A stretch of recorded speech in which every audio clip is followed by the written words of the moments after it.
we explore one of Zen Buddhism's most transformative teachings, the practice of acceptance. Not the kind of acceptance that means giving up or becoming passive, but a deeper understanding of how to meet life exactly as it is. Before we begin, feel free to share what time it is and where you're listening from. The wisdom you'll discover tonight has been passed down through generations, helping countless people find peace, not by changing their circumstances, but by changing their relationship to those circumstances. These aren't complex philosophies to memorize, but simple truths that will settle into your awareness like gentle rain soaking into earth. As you listen, you may find your breathing naturally deepening, your body releasing its tension, in your mind finding a stillness it's been searching for. Let yourself receive these teachings without effort. Just allow the stories to wash over you, carrying you deeper into rest with each one. Relax. Take a slow, deep breath, and let's begin our journey together into the profound peace that acceptance offers. Acceptance in Zen Buddhism doesn't mean approving of everything that happens. It doesn't mean we stop working toward positive change or that we pretend difficulties don't exist. True acceptance is something far more subtle and powerful. It's the recognition that this moment, exactly as it is the only moment we actually have. Fighting with what has already happened is like arguing with yesterday's weather. The storm already came. The rain already fell. Our resistance doesn't change what occurred. It only adds our suffering to the situation. This is what Zen Buddhism teaches us to see clearly. There's a difference between pain and suffering. Pain is inevitable in life. Bodies age. Relationships end. Plans fail. Losses occur. This is simply the nature of being human. But suffering, the layer of mental anguish we add through our resistance to what is, that's optional. When we can accept what has already happened, we free ourselves to respond skillfully to what comes next. Let us begin with a story that shows how powerful this practice can be. In a coastal town in Australia, there lived a fisherman named Connor, who had spent his entire life on the water. His father had been a fisherman, and his grandfather before him. Connor knew these waters better than anyone, could read the weather in the clouds, could sense where the fish would be running. He owned a beautiful boat that he had saved for years to buy. A sturdy vessel with bright blue paint and strong nets. This boat was his livelihood. Yes, but it was more than that. It represented everything he had worked for, everything he had built. Connor would spend his evenings maintaining the boat, polishing the wood, checking every rope and sail. He took enormous pride in keeping it in perfect condition. One autumn morning, Connor woke to find dark clouds gathering on the horizon. The wind had shifted during the night, coming now from the southeast with an unusual strength. Other fishermen were securing their boats, preparing for what looked like a significant storm. Connor spent the morning double-checking everything, making sure his boat was as safe as it could be. He added extra lines, checked the anchor, covered what needed covering. He did everything within his power to protect what he had worked so hard to build. The storm arrived that evening with a ferocity that surprised even the oldest fisherman in town. Wind howled through the harbor, tearing at anything not secured. Rain fell in sheets so thick you couldn't see more than a few feet ahead. Waves crashed over the breakwater, flooding the lower docks. Connor stood at his window through the long night, watching the storm rage, unable to do anything but wait. When dawn finally came and the storm began to ease, he rushed down to the harbor. His heart sank as he approached his dock. The boat was gone. The lines had snapped during the night.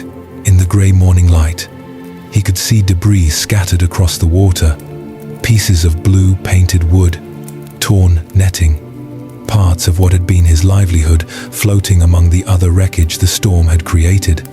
Connor stood there for a long time, staring at the empty space where his boat should have been. Other fishermen gathered around, offering sympathy, sharing their own losses. The storm had been devastating for the entire harbor. Connor felt a crushing weight in his chest. Years of work, gone. His income, gone. His grandfather's compass that had been mounted in the cabin, gone. Everything he had built, swept away in a single night. He wanted to scream at the unfairness of it. He had done everything right. He had maintained the boat perfectly, secured it properly, taken every precaution, and still, the storm had taken it. An older fisherman named William approached him, a man who had fished these waters for 50 years. William had lost equipment too, though his boat had survived. He stood beside Connor in silence for a while, both of them looking at the debris-scattered water. "Hard night," William said finally, his voice rough with age and the sea. Connor could only nod, not trusting himself to speak without his voice breaking. "Let me tell you something I learned 30 years ago," William continued. "I lost my first boat to a storm, much like you just did.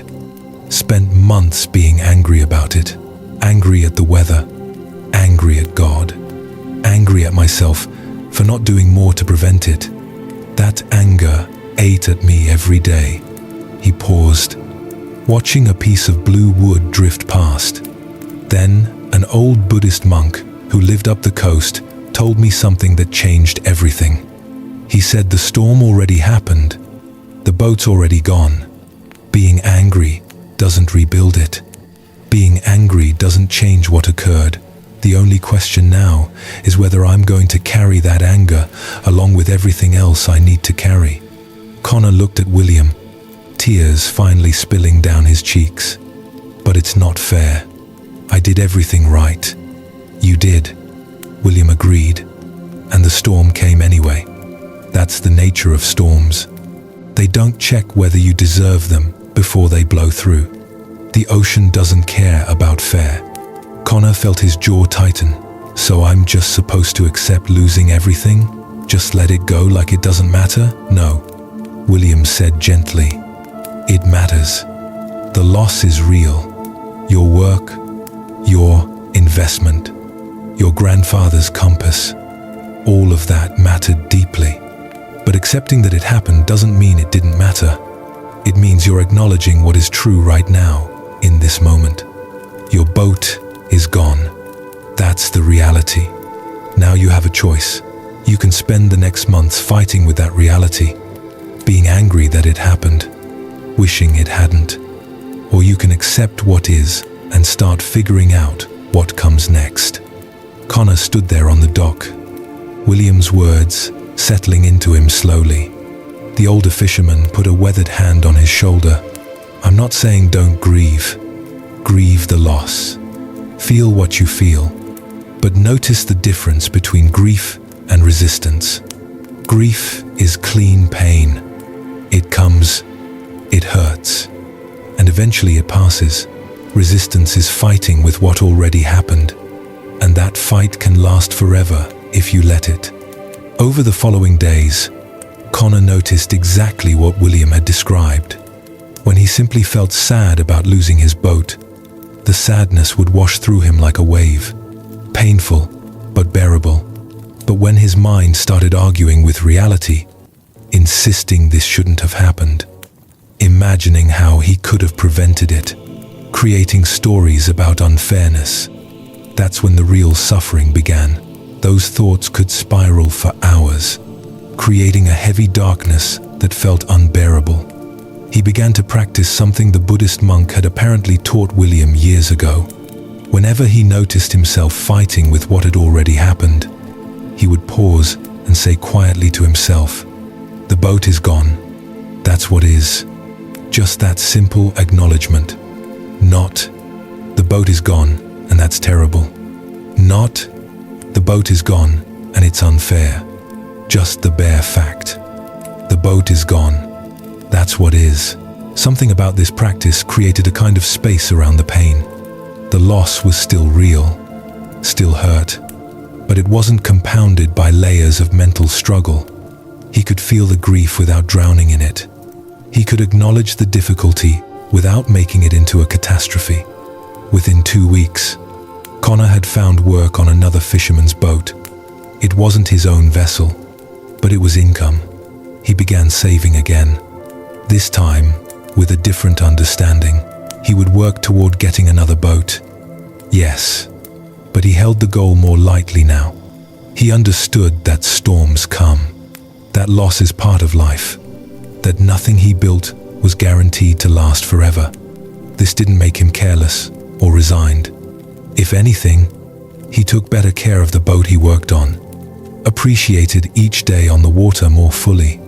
But he no longer lived in constant fear of loss, because he had learned something profound.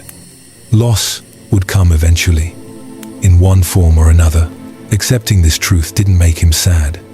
It made him free. 6 months later, Connor saw William at the harbor and thanked him. That advice you gave me about acceptance, it changed everything. I still miss my boat, but I'm not suffering about it anymore. William smiled. That old monk told me something else too.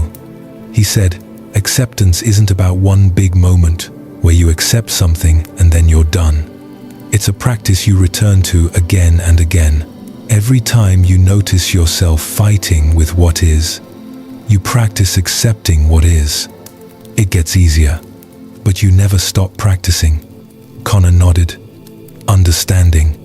Already, he had noticed his mind wanting to fight with smaller things. Traffic, weather, other people's choices. But now, he had a tool. He could pause, acknowledge what was actually true, and choose acceptance over resistance. This story of Connor and the storm reveals something essential about acceptance.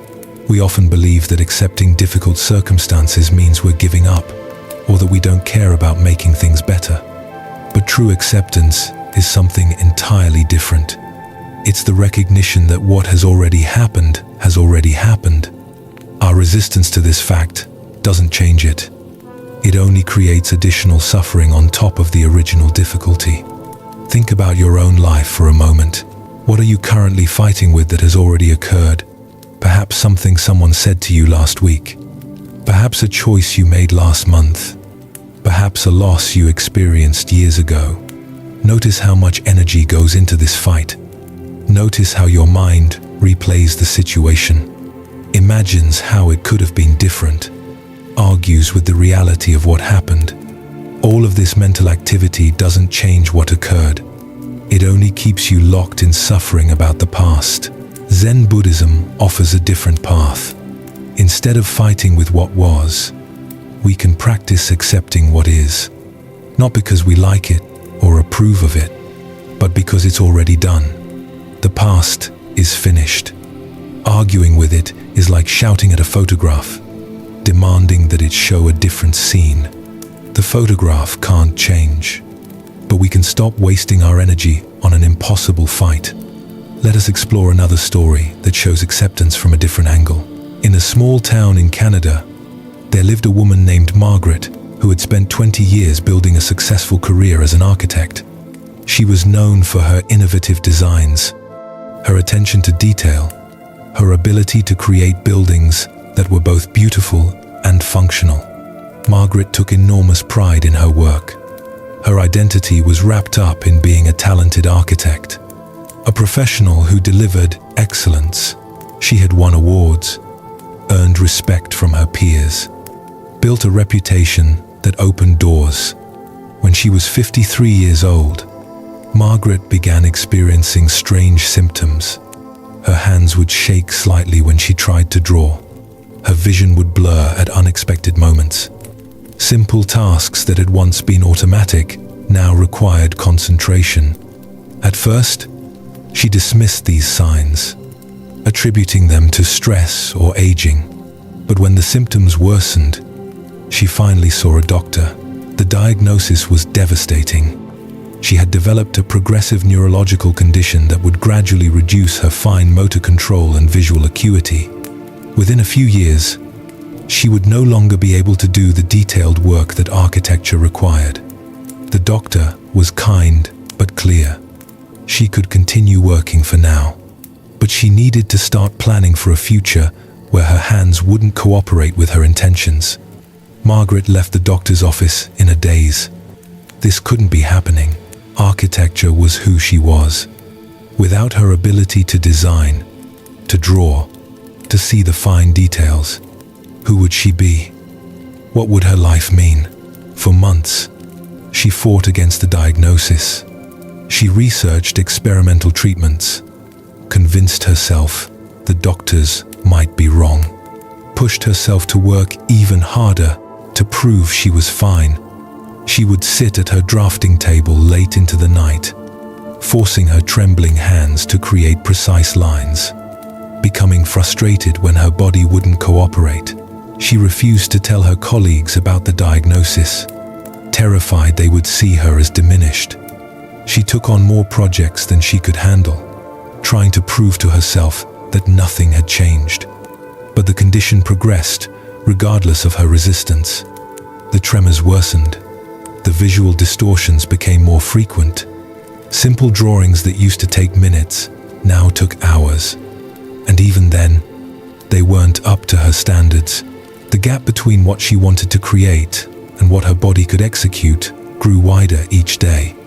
One evening, exhausted from another frustrating day at work, Margaret attended a meditation class that a friend had recommended. The teacher was a Zen Buddhist monk named Thomas, who had lived in monasteries across Asia before settling in Canada. That night, he spoke about acceptance. We suffer not because difficult things happen, Thomas said, his voice calm and clear, but because we refuse to accept that difficult things happen.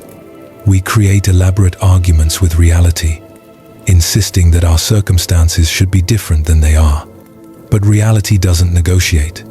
What is, already is. Our resistance doesn't change it. It only adds our struggle to the situation. Margaret felt something shift inside her as she listened to Thomas speak. After the class, she approached him, and they talked for a long time. She told him about her diagnosis, about her fear of losing her identity, about how angry she was that this was happening to her. Thomas listened without judgment, then asked her a simple question. What would happen if you stopped fighting with the diagnosis and simply acknowledged that this is what's happening to you? Margaret felt resistance rise immediately. If I accept it, doesn't that mean I'm giving up? Doesn't that mean I'm just letting this disease win? Thomas shook his head gently. Acceptance doesn't mean giving up. It means stopping the war with what is. Right now, you have this condition. That's a fact. You can spend your energy fighting that fact, being angry that it's true, wishing it weren't true, or you can accept that fact and focus your energy on how you want to live with this new reality. Which approach gives you more power? Margaret went home and sat with this question for a long time. She noticed how much of her energy was going into resistance, into being angry about the diagnosis, into denying its progression, into fighting with her body every time it didn't perform the way she wanted it to. All of this resistance hadn't changed the diagnosis. It hadn't slowed the progression. It had only made her exhausted and miserable. She tried something different. She sat quietly and said to herself, I have this condition. My hands shake. My vision blurs. This is what is.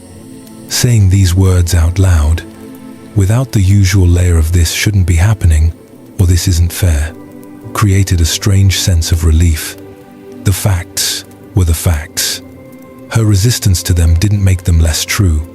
It only made her more tired. Over the following weeks, Margaret began practicing acceptance in small ways.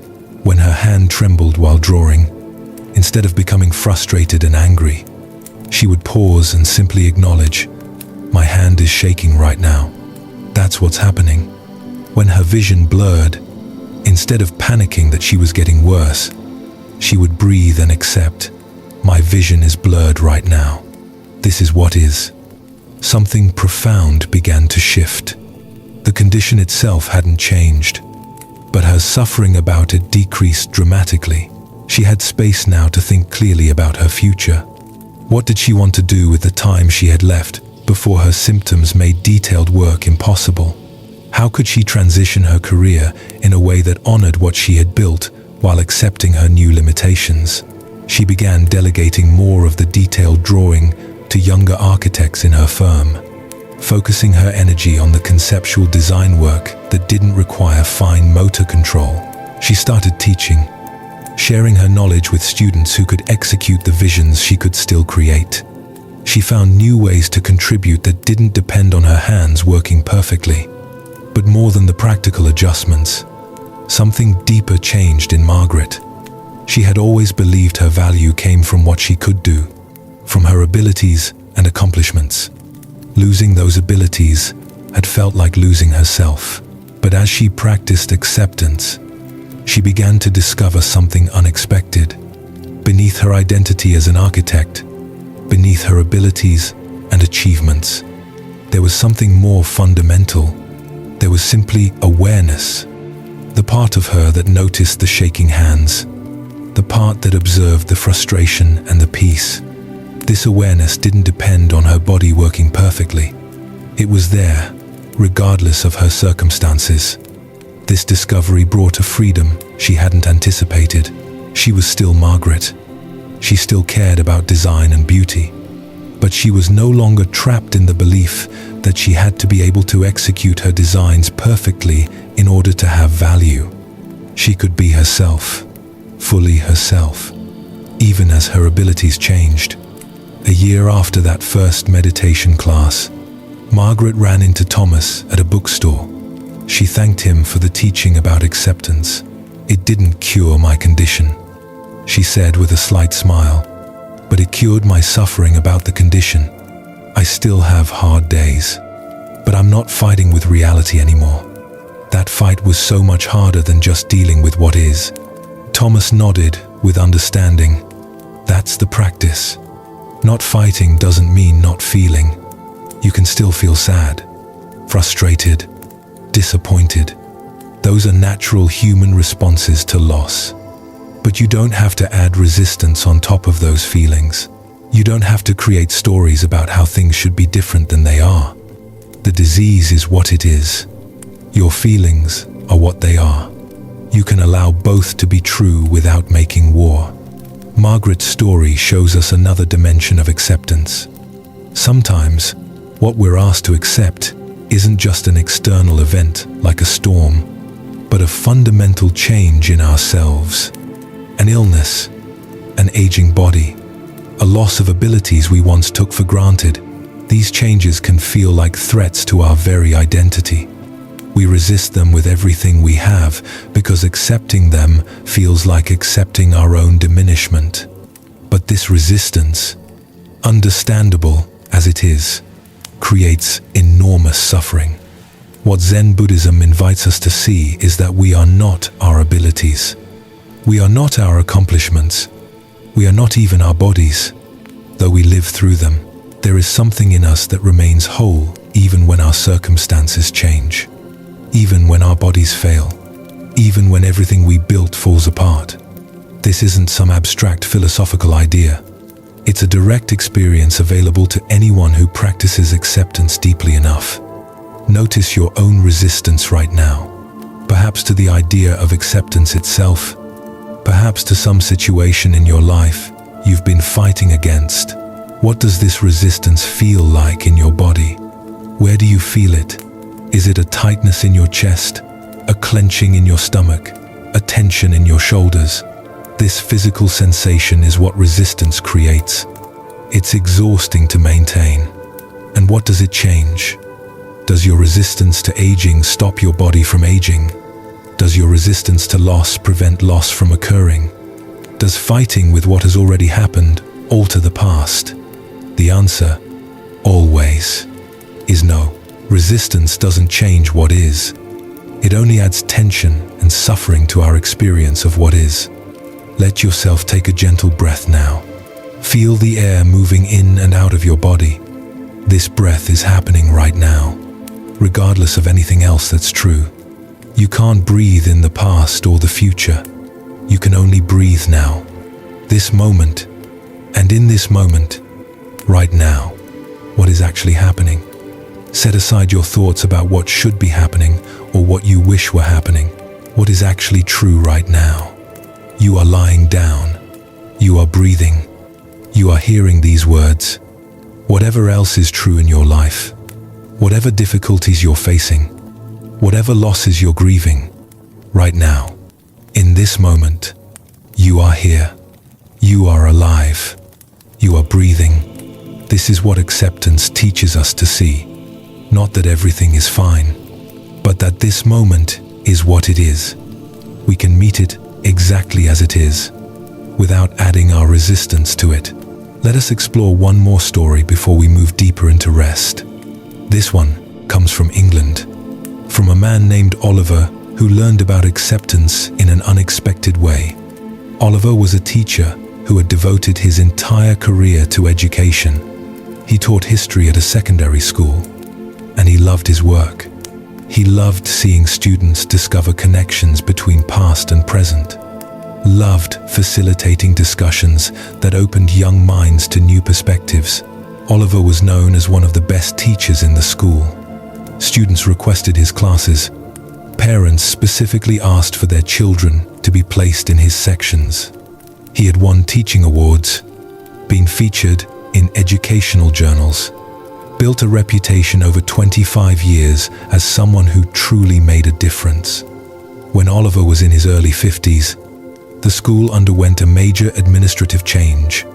A new headmaster arrived with modern ideas about education. He wanted to implement standardized curricula, measurable outcomes, data-driven assessments. He believed that teaching should follow specific protocols that could be replicated and measured across all classrooms.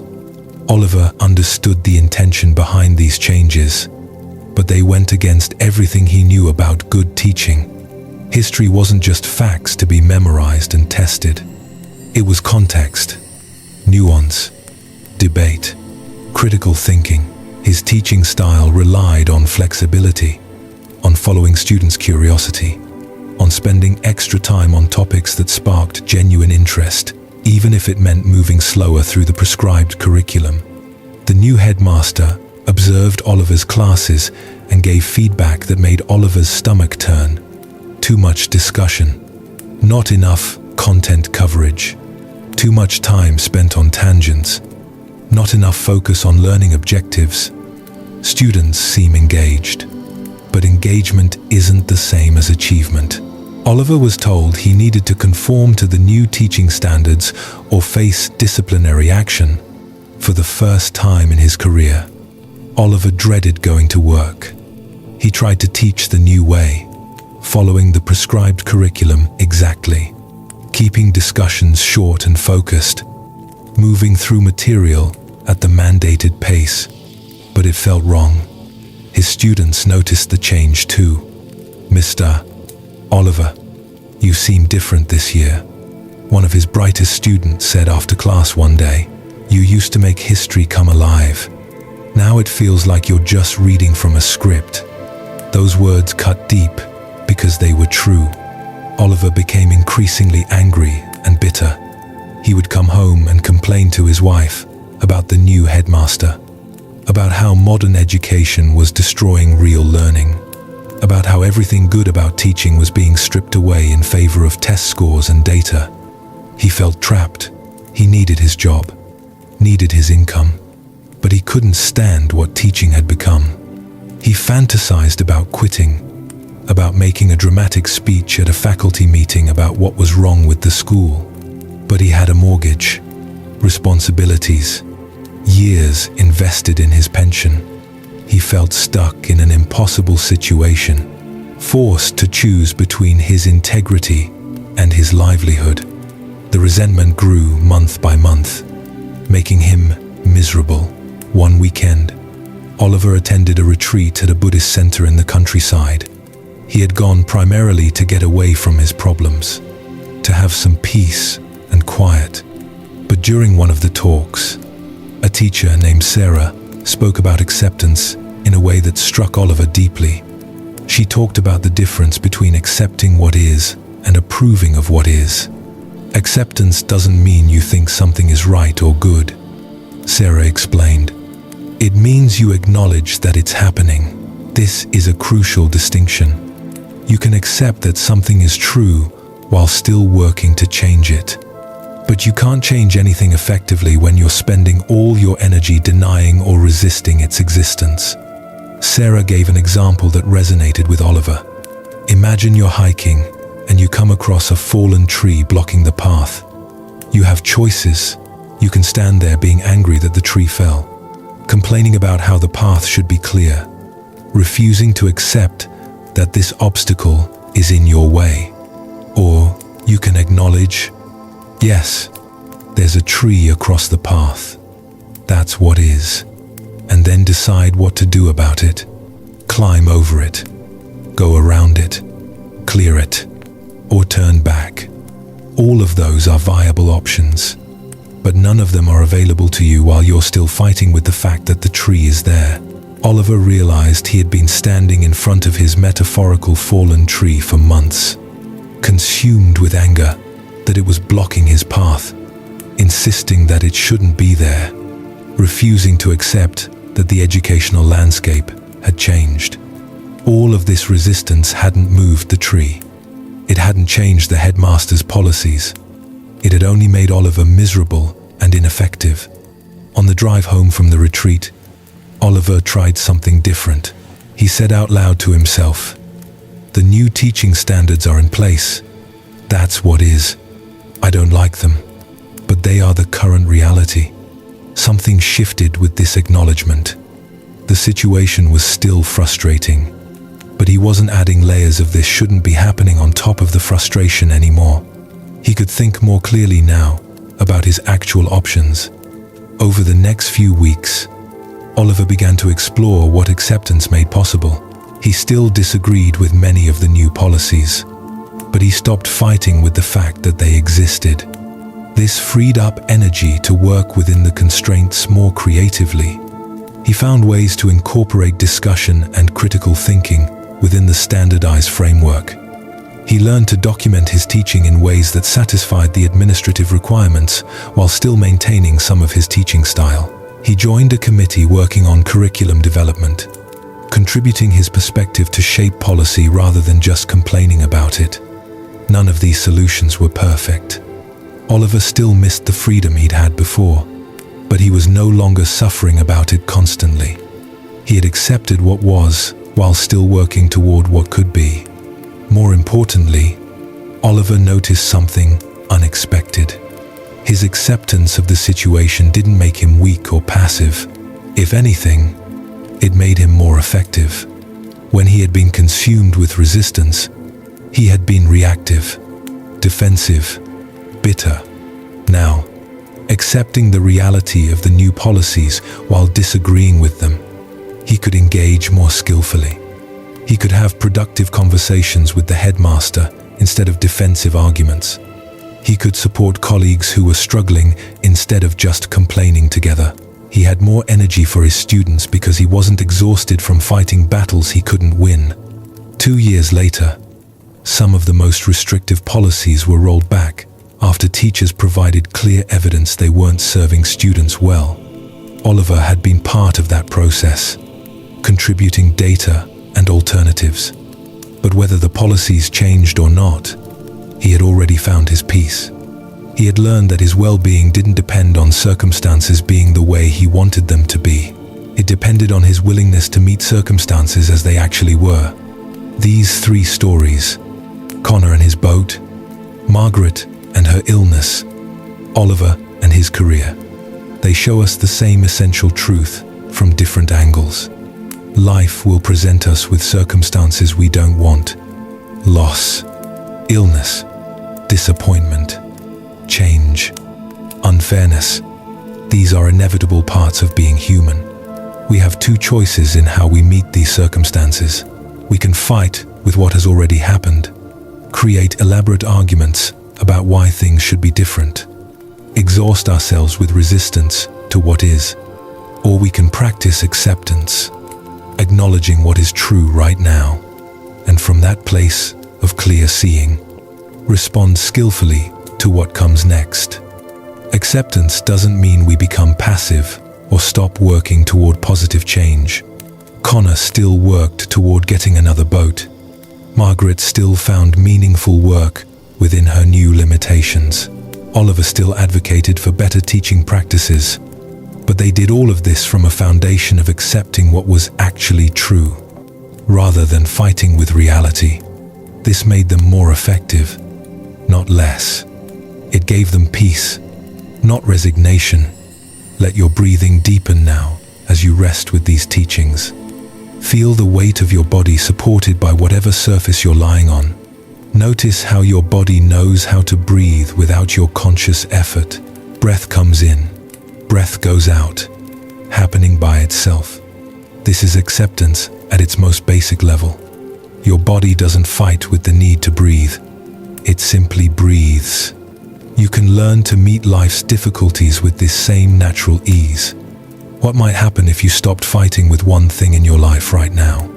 Just one thing. Not because you're giving up on it, or because you think it's good, but simply because fighting with what has already happened takes so much energy. What if you could redirect that energy towards something more useful? This is the invitation of acceptance. Not to approve of everything, not to stop caring about outcomes, but to stop wasting your precious life force arguing with what is already done. Let us explore another story.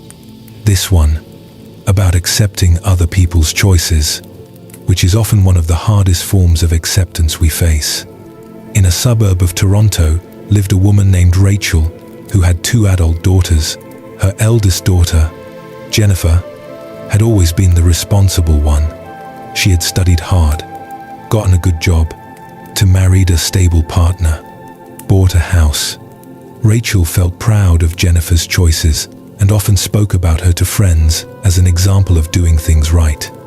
Her younger daughter, Amy, had taken a very different path. Amy had dropped out of university in her second year, saying that formal education wasn't for her. She had traveled through Southeast Asia for 2 years, working odd jobs, living in hostels, sending home photos from beaches and temples that made Rachel's stomach clench with worry. When Amy returned home, she didn't settle down the way Rachel had hoped. Instead, she started working at a small cafe, barely making enough to cover her rent in a tiny apartment. She dated a musician who had no stable income. She talked about wanting to write poetry, to live simply, to prioritize experience over security. Rachel couldn't understand it. She would lie awake at night, worrying about Amy's future.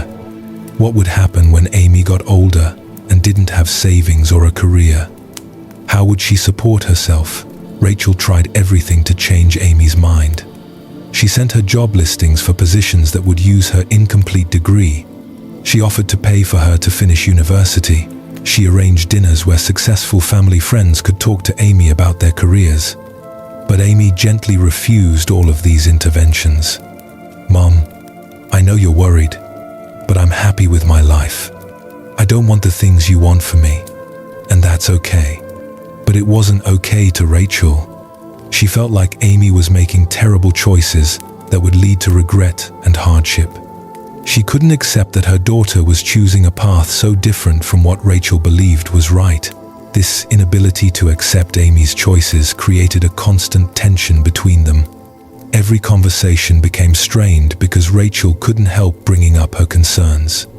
Every visit ended with Rachel feeling frustrated and Amy feeling judged. Rachel's husband, David, finally suggested she talk to someone about her worry. Rachel started seeing a therapist named Susan, who had studied Buddhist psychology.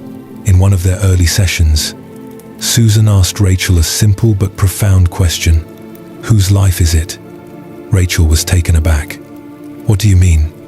"Amy's life," Susan said gently. "Whose life is it?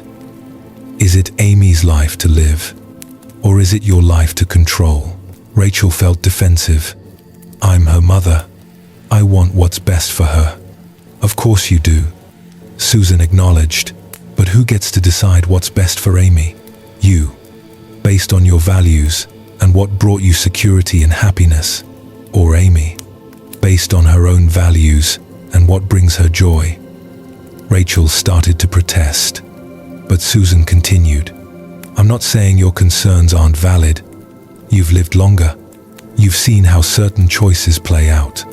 But Amy is an adult. She's making her own choices. You fighting with those choices, trying to change them, refusing to accept them. Does that actually change anything Amy does?" Rachel had to admit it didn't. If anything, her pressure was pushing Amy away. "So, you're using a lot of energy fighting with Amy's choices," Susan observed. "And that fight isn't changing Amy's choices. It's just creating suffering for both of you. What would acceptance look like here?" Rachel thought about this question for a long time. Acceptance would mean letting her make her own mistakes? Susan shook her head slightly. That framing already contains judgment. You're calling them mistakes before they've even played out. What if they're not mistakes? What if they're Amy's path? Acceptance would mean acknowledging that Amy is choosing a different life than you would choose, and that her choices are hers to make. You can disagree with them. You can share your perspective when asked, but you stop fighting with the reality that she is making these choices. Over many weeks, Rachel worked on this practice. It was harder than anything she'd done. Every time she saw Amy, she would feel the urge to give advice, to express concern, to try one more time to steer her toward what Rachel considered the right path. But she practiced pausing. She practiced saying to herself, "Amy is choosing this path. That's what is. I don't have to like it, but I can accept that it's her choice to make." The shift wasn't immediate, but gradually, Rachel noticed something changing. When she stopped fighting with Amy's choices, she could actually see Amy more clearly. She noticed that Amy was genuinely happy. She had deep friendships, creative pursuits she was passionate about, a life rich with meaning, even if it lacked material security. Amy wasn't suffering. Rachel was suffering because Amy's life didn't match Rachel's idea of what Amy's life should be. 6 months into this practice, Rachel had a breakthrough. She was having coffee with Amy, and for the first time in years, she didn't bring up jobs or university or 5-year plans. She just listened as Amy talked about a poetry reading she had attended, about a new poem she was writing, about a camping trip she was planning. Rachel watched her daughter's face light up as she spoke, saw the joy there, the aliveness, and Rachel realized something profound. Her vision of Amy's life, the secure job and the house and the traditional markers of success.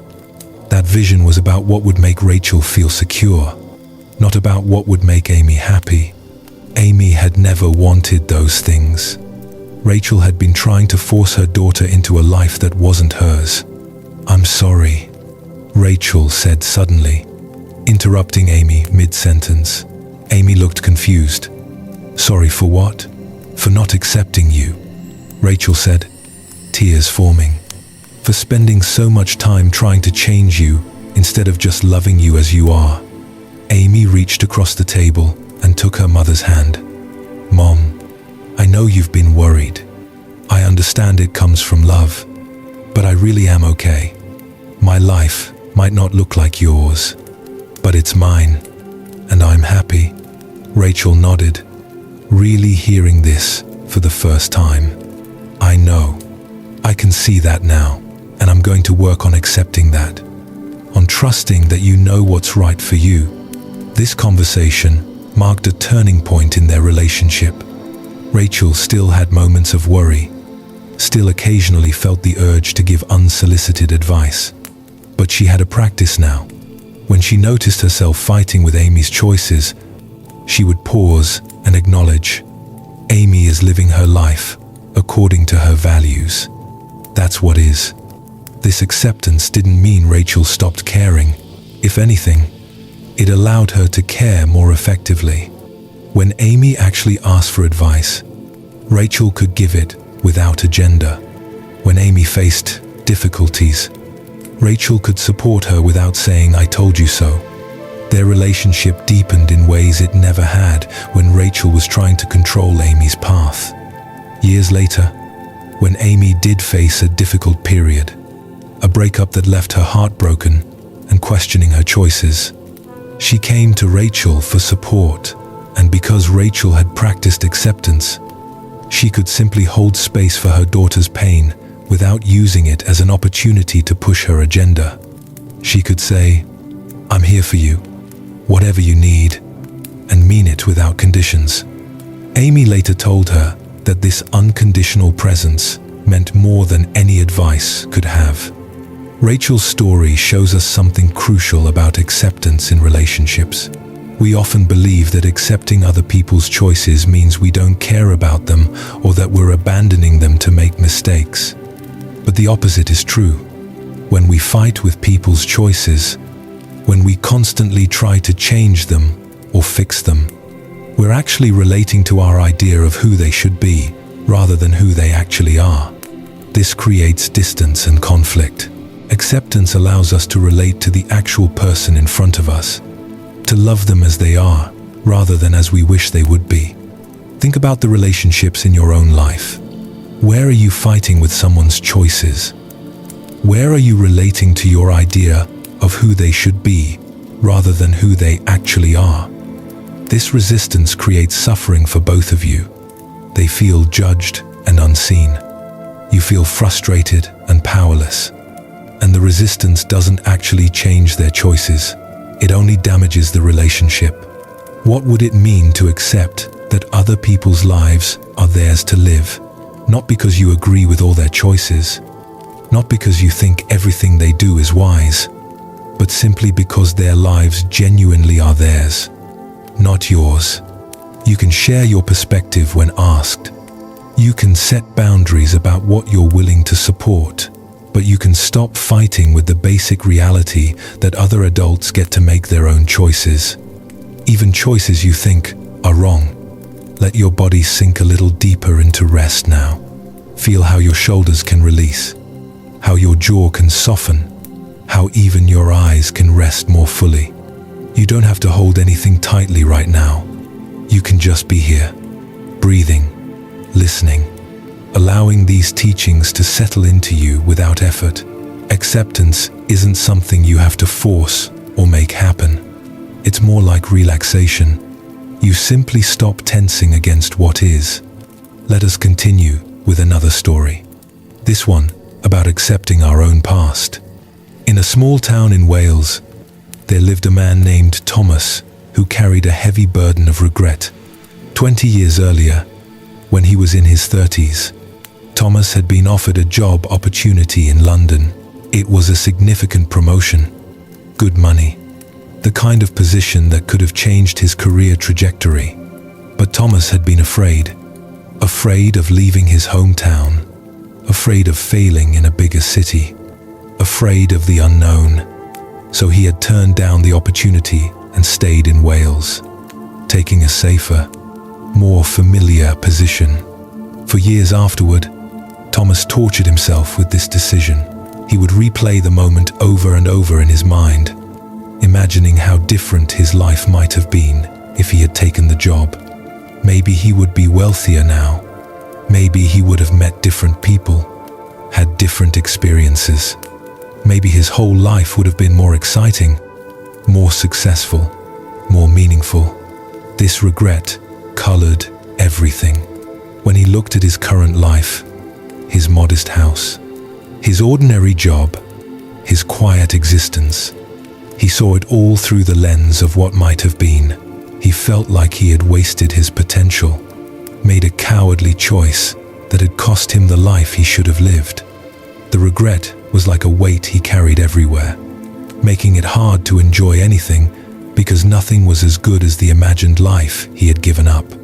Thomas's wife, Helen, he had listened to him process this regret thousands of times over the years. She had been patient, understanding, supportive, but finally, she suggested he talk to someone professionally about it. Thomas began seeing a counselor named Owen, who had trained in both traditional therapy and Buddhist practices. In their first session, Owen asked Thomas to describe his regret, and Thomas poured out the whole story. The opportunity, the fear, the decision, the 20 years of wondering what if. Owen listened carefully, then asked, "In all these years of thinking about this decision, has your regret changed what happened?" Thomas looked confused. "What do you mean?" "You turned down the job 20 years ago." Owen said simply, "That's a fact. It's in the past. It happened. Has spending 20 years regretting it changed that fact?" Thomas shook his head. "No, of course not. But I can't just forget about it. It was a huge mistake. I'm not suggesting you forget it," Owen said. "But notice what you're doing. You're fighting with the past. You're insisting that something that happened shouldn't have happened. That's an unwinnable fight. The past can't change. It's already done. Your regret doesn't alter it. So what is all this regret actually accomplishing?" Thomas sat with this question. What was his regret accomplishing? It wasn't changing the past. It wasn't improving his present. If anything, it was preventing him from fully living now because he was so caught up in wishing the past had been different. The Buddhist approach, Owen continued, is acceptance of what has already occurred, not because it was the best choice or because you shouldn't have done things differently, but simply because it's already done. The only moment you can actually affect is this one, right now. But you're not fully in this moment. You're living in an imagined past, fighting with a decision that was finalized 2 decades ago. Over the following weeks, Owen taught Thomas a practice. Whenever Thomas noticed himself falling into regret about the job opportunity, he would pause and say, "I turned down that job 20 years ago. That's what happened. That's what is." Just acknowledging the fact without all the stories about what it meant, what it cost him, how it proved he was a coward. Just the bare fact. This was harder than Thomas expected. His mind was so used to spinning elaborate narratives about that decision, but he kept practicing, and gradually, something began to shift. He started to see that his regret wasn't really about the job at all. It was about his fear of having wasted his life, his anxiety about mortality, his concern that he hadn't lived up to his potential. The job was just a symbol, a hook his mind had attached all these larger fears to.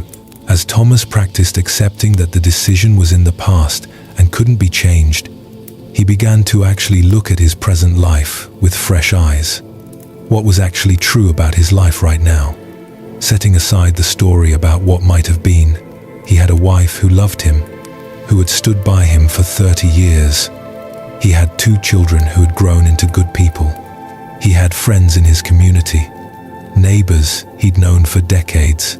He had a garden he tended, books he enjoyed, walks he took through the Welsh countryside. None of this was glamorous or remarkable, but it was real. It was his actual life, not some imagined alternative. Thomas began to notice something unexpected. The more he accepted his past decision instead of fighting with it, the more present he could be for his actual life. He started really listening when Helen talked about her day instead of being half lost in regret.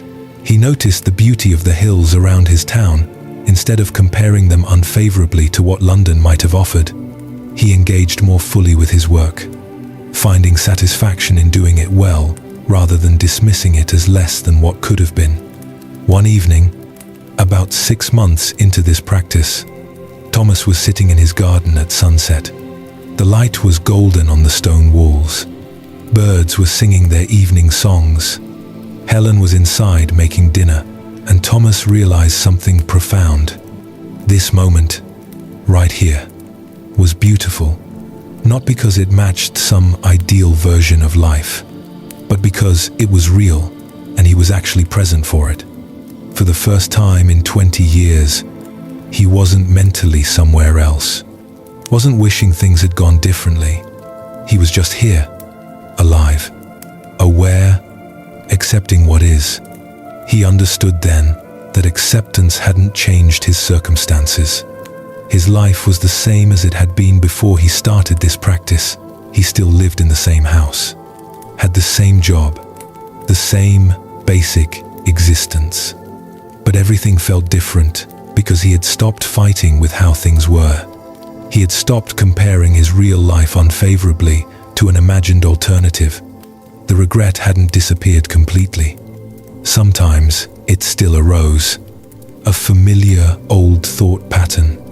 But now when it came, Thomas could recognize it for what it was. Just a thought, just his mind creating suffering by fighting with the unchangeable past. He didn't have to believe it or follow it down its familiar painful path. He could acknowledge it and return to what was actually happening right now. A year after starting therapy, Thomas told Owen about the evening in the garden. "I think I finally understand what you meant about acceptance. I spent 20 years thinking my life would be better if that decision had gone differently. But the decision is done. It's part of my history. Fighting with it didn't make my life better. It made me unable to appreciate the life I actually have." Owen nodded with a slight smile. "And now? Now I can see that I don't know what would have happened if I'd taken that job. Maybe it would have been wonderful. Maybe I would have failed miserably and regretted leaving Wales. Maybe I would have been hit by a bus my first week in London. I created this whole fantasy about an alternate life. But I have no idea if that fantasy bears any relationship to what would have actually happened. That's the thing about fighting with the past." Owen said, "We're not even fighting with what actually happened. We're fighting with our story about what might have happened instead. It's all imagination, and we suffer over imagination while missing what's real." Thomas's story reveals something essential about accepting our past.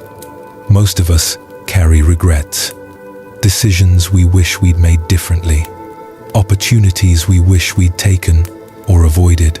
We replay these moments endlessly, creating elaborate scenarios about how our lives would be better if only we had chosen differently. But this mental time travel doesn't change anything except our ability to be present now. The past is finished, done. No amount of regret or wishing will alter what occurred. Our only real choice is whether we're going to accept what happened and work with the life we actually have, or spend our precious present moment fighting with an unchangeable past. Consider your own regrets for a moment. That decision you've been replaying for years, wishing you'd chosen differently. That relationship that ended, that opportunity you missed, that mistake you made. Has your regret changed what happened? Has replaying it over and over altered the past? The answer is always no. The past remains exactly as it was, indifferent to your suffering about it. But your suffering about it affects your present profoundly. It keeps you from being fully here, fully alive to what's actually available to you right now. Acceptance of the past doesn't mean you think your past choices were good or that you wouldn't choose differently if you could. It means you acknowledge that what happened, happened, and that fighting with this fact creates suffering without creating change. Breathe slowly now, feeling the gentle rise and fall of your chest. Let your whole body soften, releasing any tension you've been holding. You can rest here, allowing these teachings to work on you at a level deeper than your conscious mind. Acceptance is finding you, settling into you, teaching you how to meet life with less resistance, more peace, We've explored acceptance of external events like storms, acceptance of changes in ourselves like illness, acceptance of other people's choices, and acceptance of our own past. But there's one more dimension of acceptance that brings perhaps the deepest freedom. This is acceptance of our own feelings, our own internal experience. So many of us fight not just with external circumstances, but with our own emotional responses to those circumstances. Let me share a final story for now, about a woman named Sophie who lived in Sydney, Australia. Sophie had struggled with anxiety for most of her adult life. She would wake up with her heart racing, worried about work presentations, about her children's safety, about money, about her health, about everything and nothing all at once. The anxiety was bad enough on its own, but Sophie made it worse by fighting with it. Whenever she felt anxious, she would become angry at herself for feeling that way. I shouldn't be anxious about this, she would tell herself. This is stupid. I'm being irrational. Just stop it. She would try to force herself to calm down, to think positive thoughts, to breathe deeply. Sometimes these techniques helped temporarily, but often they just added frustration to the anxiety. She was anxious about being anxious, creating a spiral that seemed impossible to escape. Sophie tried medication, which helped somewhat. She tried various therapies, learning coping strategies that gave her tools but didn't address the underlying issue. Then she attended a meditation retreat led by a teacher named Patricia, who taught a different approach. Most of us relate to difficult emotions as enemies to be fought. Patricia explained during one session. We feel anxiety, and immediately we go to war with it. We tell ourselves we shouldn't feel this way, that feeling anxious is wrong or weak or irrational. But notice what this fighting does. It doesn't make the anxiety go away. It adds a second layer of suffering on top of the first. Now, you're anxious, and you're suffering about being anxious. Patricia taught a practice called radical acceptance of emotions. What if, instead of fighting with the anxiety, you simply acknowledged it? There's anxiety here. That's what I'm feeling right now. No judgment about whether you should or shouldn't feel it. Just acknowledgement of what is. Sophie was skeptical. Wouldn't accepting the anxiety just make it worse? Wouldn't that be giving into it? Patricia anticipated this concern. Acceptance doesn't mean you want the anxiety to be there or that you're inviting it to stay. It means you stop adding resistance to it. The anxiety is already there. Your fighting with it doesn't make it smaller. Usually it makes it bigger, because now you have the original anxiety plus the suffering of insisting you shouldn't feel anxious. Sophie decided to try this practice the next time anxiety arose, which happened the very next morning. She woke with familiar tightness in her chest, worried thoughts already spinning. Instead of immediately trying to make the anxiety go away, she paused and said to herself, "There's anxiety here. My chest is tight. My thoughts are racing. This is what I'm feeling right now." Something unexpected happened. The anxiety didn't disappear, but it didn't get worse either. It was just there, a sensation in her body, thoughts in her mind. By not fighting it, by not adding the layer of "this is wrong, I shouldn't feel this," the anxiety had space to simply be what it was, a feeling, temporary, passing through. Sophie practiced this approach over the following weeks. Each time anxiety arose, instead of her usual pattern of resistance and self-judgment, she would acknowledge it. Anxiety is here. That's okay. I don't have to like it, but I can allow it to be here. She noticed something remarkable. The anxiety still came, sometimes intensely, but without the added layer of fighting it. The episodes were shorter and less overwhelming. She wasn't anxious about being anxious anymore. She could feel the anxiety, acknowledge it, and continue with her day rather than getting caught in a spiral of trying to make it stop.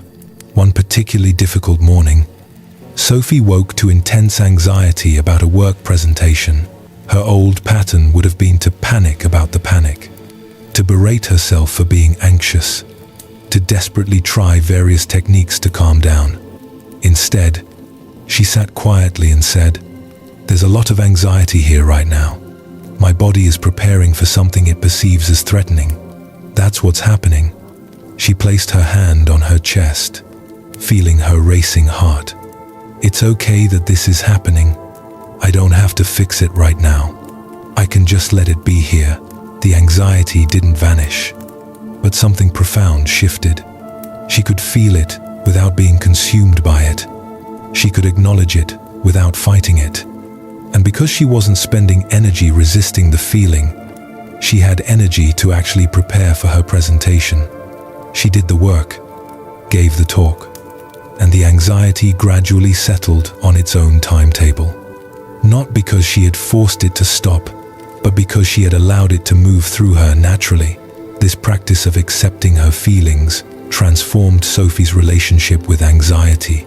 She still experienced it, probably always would to some degree, but she was no longer at war with it. She could feel anxious without it ruining her whole day.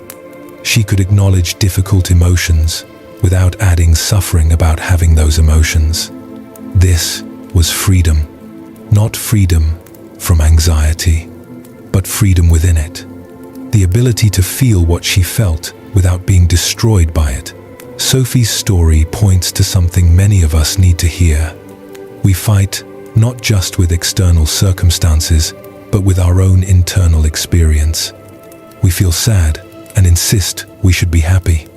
We feel angry and judge ourselves for not being more patient. We feel afraid and criticize ourselves for being weak. This internal resistance creates enormous suffering. We're not just dealing with the original emotion anymore. We're dealing with our suffering about the emotion, our judgment of ourselves for having it, our desperate attempts to make it go away. Buddhist psychology teaches us something different. Feelings are not problems to be solved. They're experiences to be acknowledged. When you feel sad, you're not broken. You're having a human response to loss or disappointment. When you feel anxious, you're not weak. You're having a human response to perceived threat. When you feel angry, you're not bad. You're having a human response to injustice or boundary violation. The practice is simple but profound. When a difficult emotion arises, instead of immediately trying to change it or fix it or judge yourself for having it, pause and acknowledge it. There's sadness here. There's anger here. There's fear here. Just the bare acknowledgement, without the story about what it means or whether you should be feeling it. This acknowledgement creates space around the emotion. It's still there, but you're not fighting with it anymore. And emotions that aren't fought with move through us much more easily than emotions we try to suppress or resist. Think about a time you tried desperately not to cry. How did that work?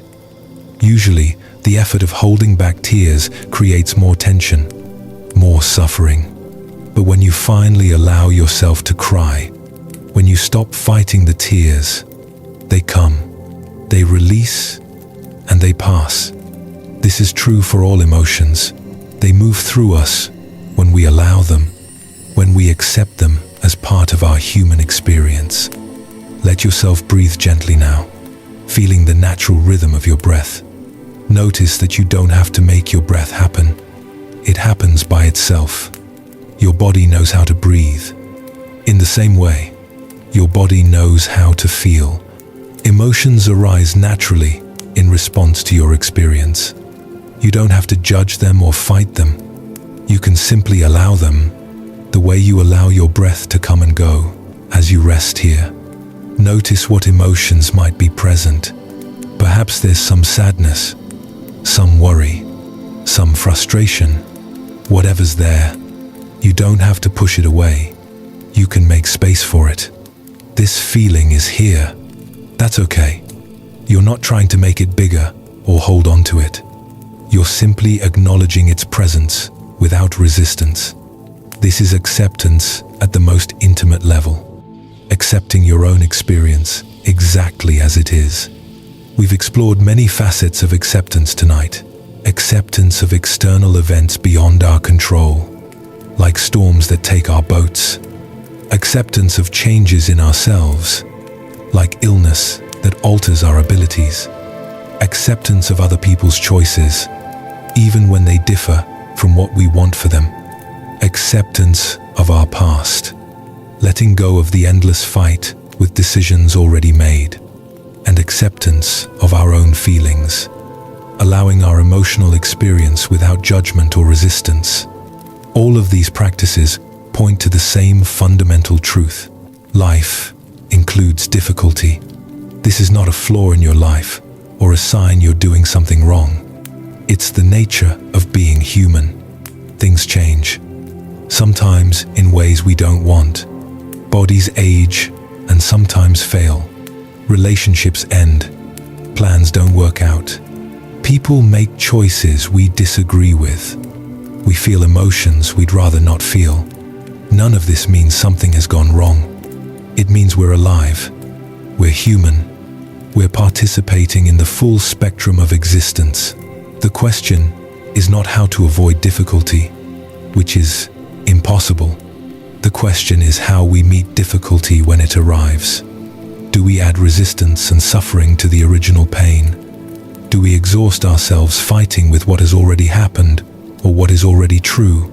Or do we practice acceptance, acknowledging what is, and from that place of clear seeing, respond with wisdom rather than reactivity? This is what Buddhism offers us, not a way to make life perfect or pain-free, but a way to suffer less about the pain that's inevitable. Not a path to control everything, but a path to peace within the uncontrollable nature of existence. Acceptance is the gateway to this peace. As you lie here breathing, letting these teachings settle into you, allow yourself to go even deeper into rest. Your body knows how to relax, how to release, how to prepare for sleep. You don't have to force anything. Just allow yourself to soften, to let go, to be held by this moment exactly as it is. There is nowhere else you need to be, nothing else you need to do. Right now, you can simply rest in acceptance, in the gentle allowing of what is. Let us continue with another story that explores acceptance from yet another angle. This story comes from a small town in rural England, where a farmer named James worked the same land his family had tended for 4 generations. James grew wheat, primarily, along with some barley and oats. His life followed the rhythm of seasons, planting in spring, tending through summer, harvesting in autumn, resting in winter. He knew this land intimately, understood its soil, its drainage patterns, its microclimates. Farming had never made him wealthy, but it had provided a steady living, a connection to the earth, a sense of purpose and continuity. When James was in his late 50s, the weather began to change in ways he'd never seen before. Summers became hotter and drier. Rainfall patterns shifted, sometimes bringing floods when he needed sun, drought when he needed rain. Traditional planting schedules that had worked for generations no longer aligned with the actual weather. Crops that had always thrived began to struggle. James found himself constantly worried, checking weather forecasts obsessively, trying to predict and plan for conditions that seemed increasingly unpredictable. One year, he planted early based on long-range forecasts predicting an early spring. Instead, late frosts came and destroyed most of his seedlings. The next year, he planted late to avoid frost, only to have an unusually hot, dry summer stunt the growth of crops that needed more time to mature. He felt like he was always guessing wrong, always one step behind weather patterns he could no longer anticipate. The uncertainty was exhausting. James had always found comfort in the predictability of farming, the sense that if you did the right things at the right times, you'd get reasonable results. But now nothing felt predictable. He would lie awake at night, running through scenarios, trying to plan for every possibility, feeling anxious about decisions that used to feel straightforward. His wife, Elizabeth, he watched him becoming increasingly stressed and suggested he talk to someone. James was skeptical about therapy, but Elizabeth persisted, and eventually he agreed to meet with a counselor named Michael, who worked with farmers dealing with climate-related stress. In their first session, James poured out his frustration. "I can't plan anymore. I don't know what to do. Everything that used to work doesn't work anymore. I feel like I'm failing, like I'm letting down generations of my family who farmed this land successfully." Michael listened carefully, then asked, "What are you fighting with?" James was confused by the question. "I'm not fighting with anything. I'm just trying to farm." "But you said you lie awake running through scenarios, trying to plan for every possibility. You said you feel anxious about the uncertainty. That sounds like fighting with the uncertainty to me. You're trying to control something that can't be controlled." James felt frustrated. "So I'm just supposed to give up? Stop trying to plan? Let the crops fail?" "No," Michael said gently. "But there's a difference between planning skillfully with the information you have and trying to eliminate uncertainty altogether. Uncertainty is part of farming now, in a way it wasn't before. You can fight with that reality. Exhaust yourself trying to predict the unpredictable, or you can accept that uncertainty as part of the new conditions you're farming in." This idea unsettled James. He had built his entire identity around being a good farmer, someone who understood his land and made sound decisions. Accepting that he couldn't predict or control the weather felt like accepting failure. But over several sessions with Michael, James began to explore a different relationship with uncertainty. Michael introduced him to some Buddhist teachings about accepting the unknown. The Buddha taught that one source of suffering is our demand for certainty in an uncertain world. We want to know what's going to happen. We want to control outcomes. But life doesn't offer that kind of certainty, and demanding it just creates anxiety. Michael suggested a practice. Instead of lying awake trying to plan for every possible weather scenario, what if James acknowledged, "I don't know what the weather will do. That's true. And I'll make the best decisions I can with the information I have, knowing that the outcome is uncertain." This felt almost impossible at first. James's mind wanted to keep trying to figure everything out, to find the right strategy that would guarantee success. But he started practicing this acknowledgement, this acceptance of not knowing. "I don't know if it will rain next month. That's true. I'll plant based on the best information available. And the outcome is uncertain." Something began to shift. The uncertainty didn't go away, but his relationship to it changed. He stopped treating uncertainty as a problem to be solved and started treating it as a condition to be worked with. James began approaching farming differently. Instead of trying to predict everything and plan one perfect strategy, he diversified. He planted different varieties of wheat with different tolerance levels for heat and drought. He staggered his planting times. He created more resilient systems that could handle a range of conditions rather than optimizing for one predicted scenario. This approach came from accepting uncertainty rather than fighting it. If he couldn't know what the weather would do, he could create flexibility in his systems. The first year he farmed this way, with acceptance of uncertainty rather than anxiety about it. Something unexpected happened. He slept better. Not because the weather became more predictable. It didn't. But because he had stopped exhausting himself trying to control the uncontrollable.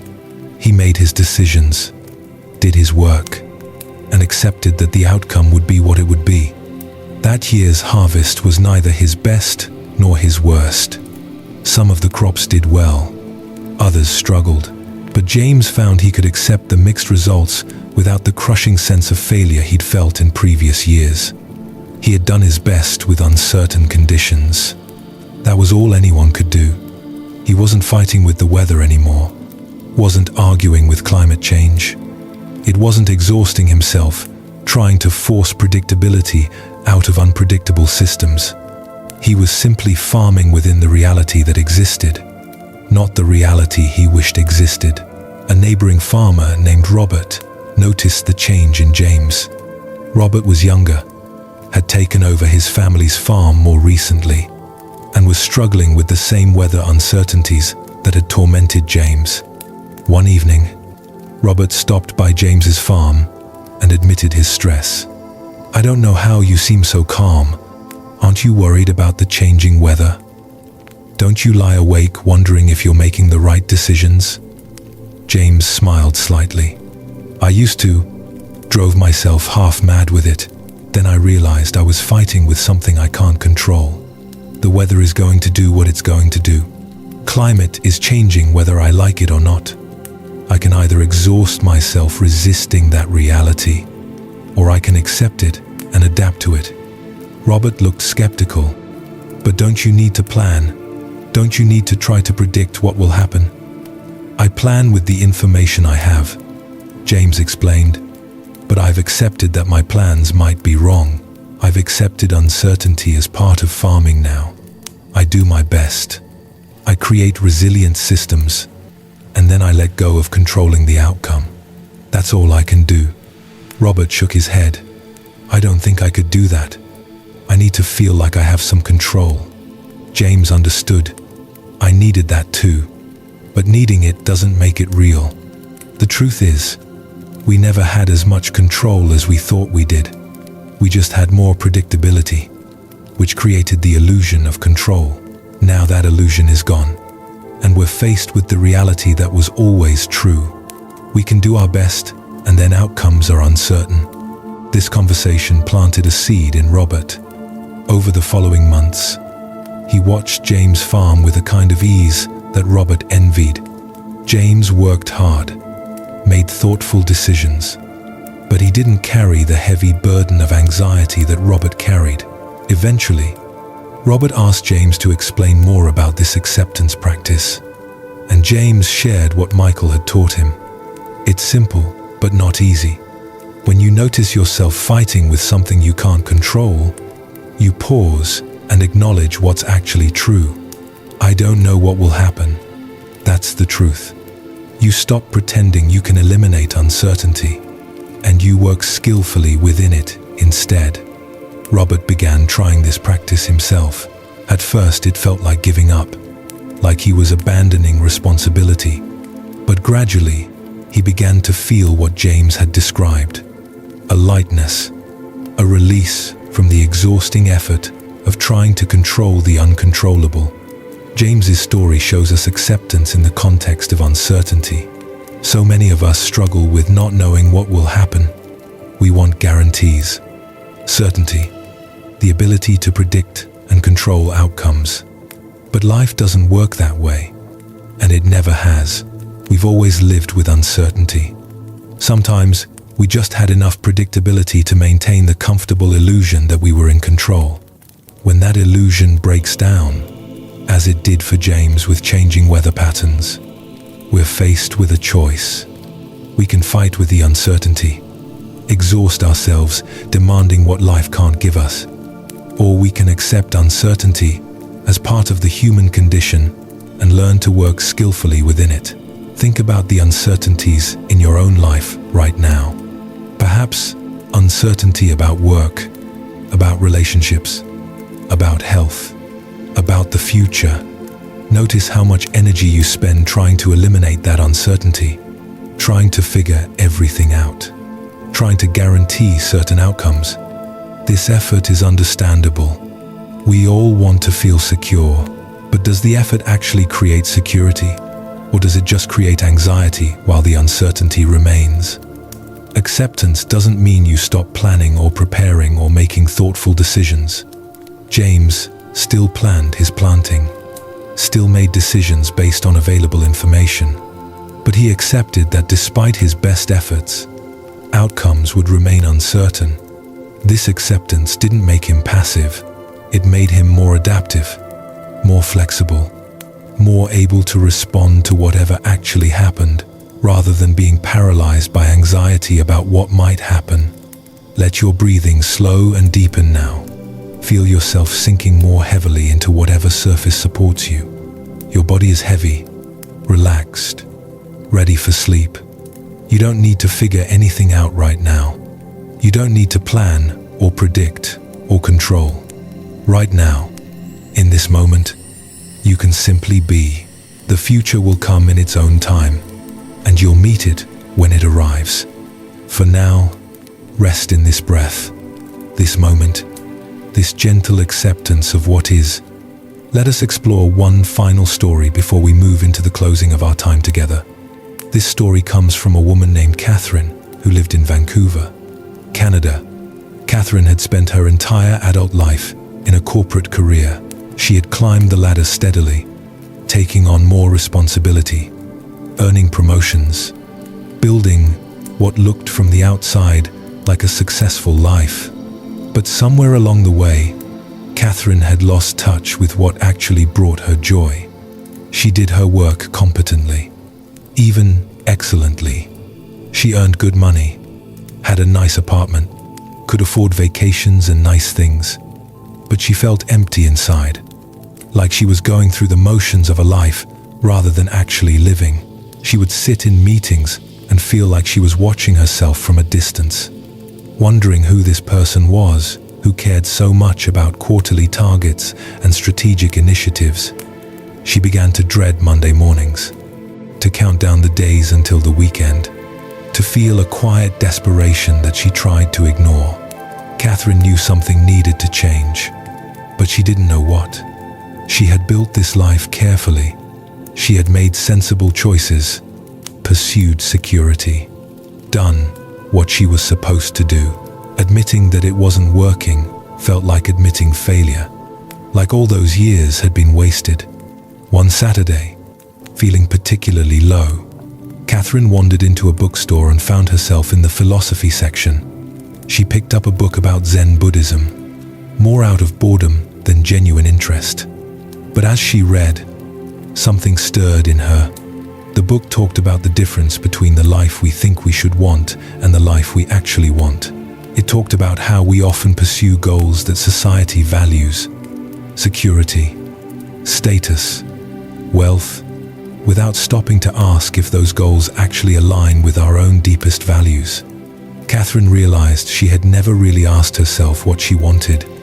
She had asked what she should want, what would be smart to pursue, what would make her secure. But her own authentic desires, those had been buried under layers of should and supposed to and sensible choices.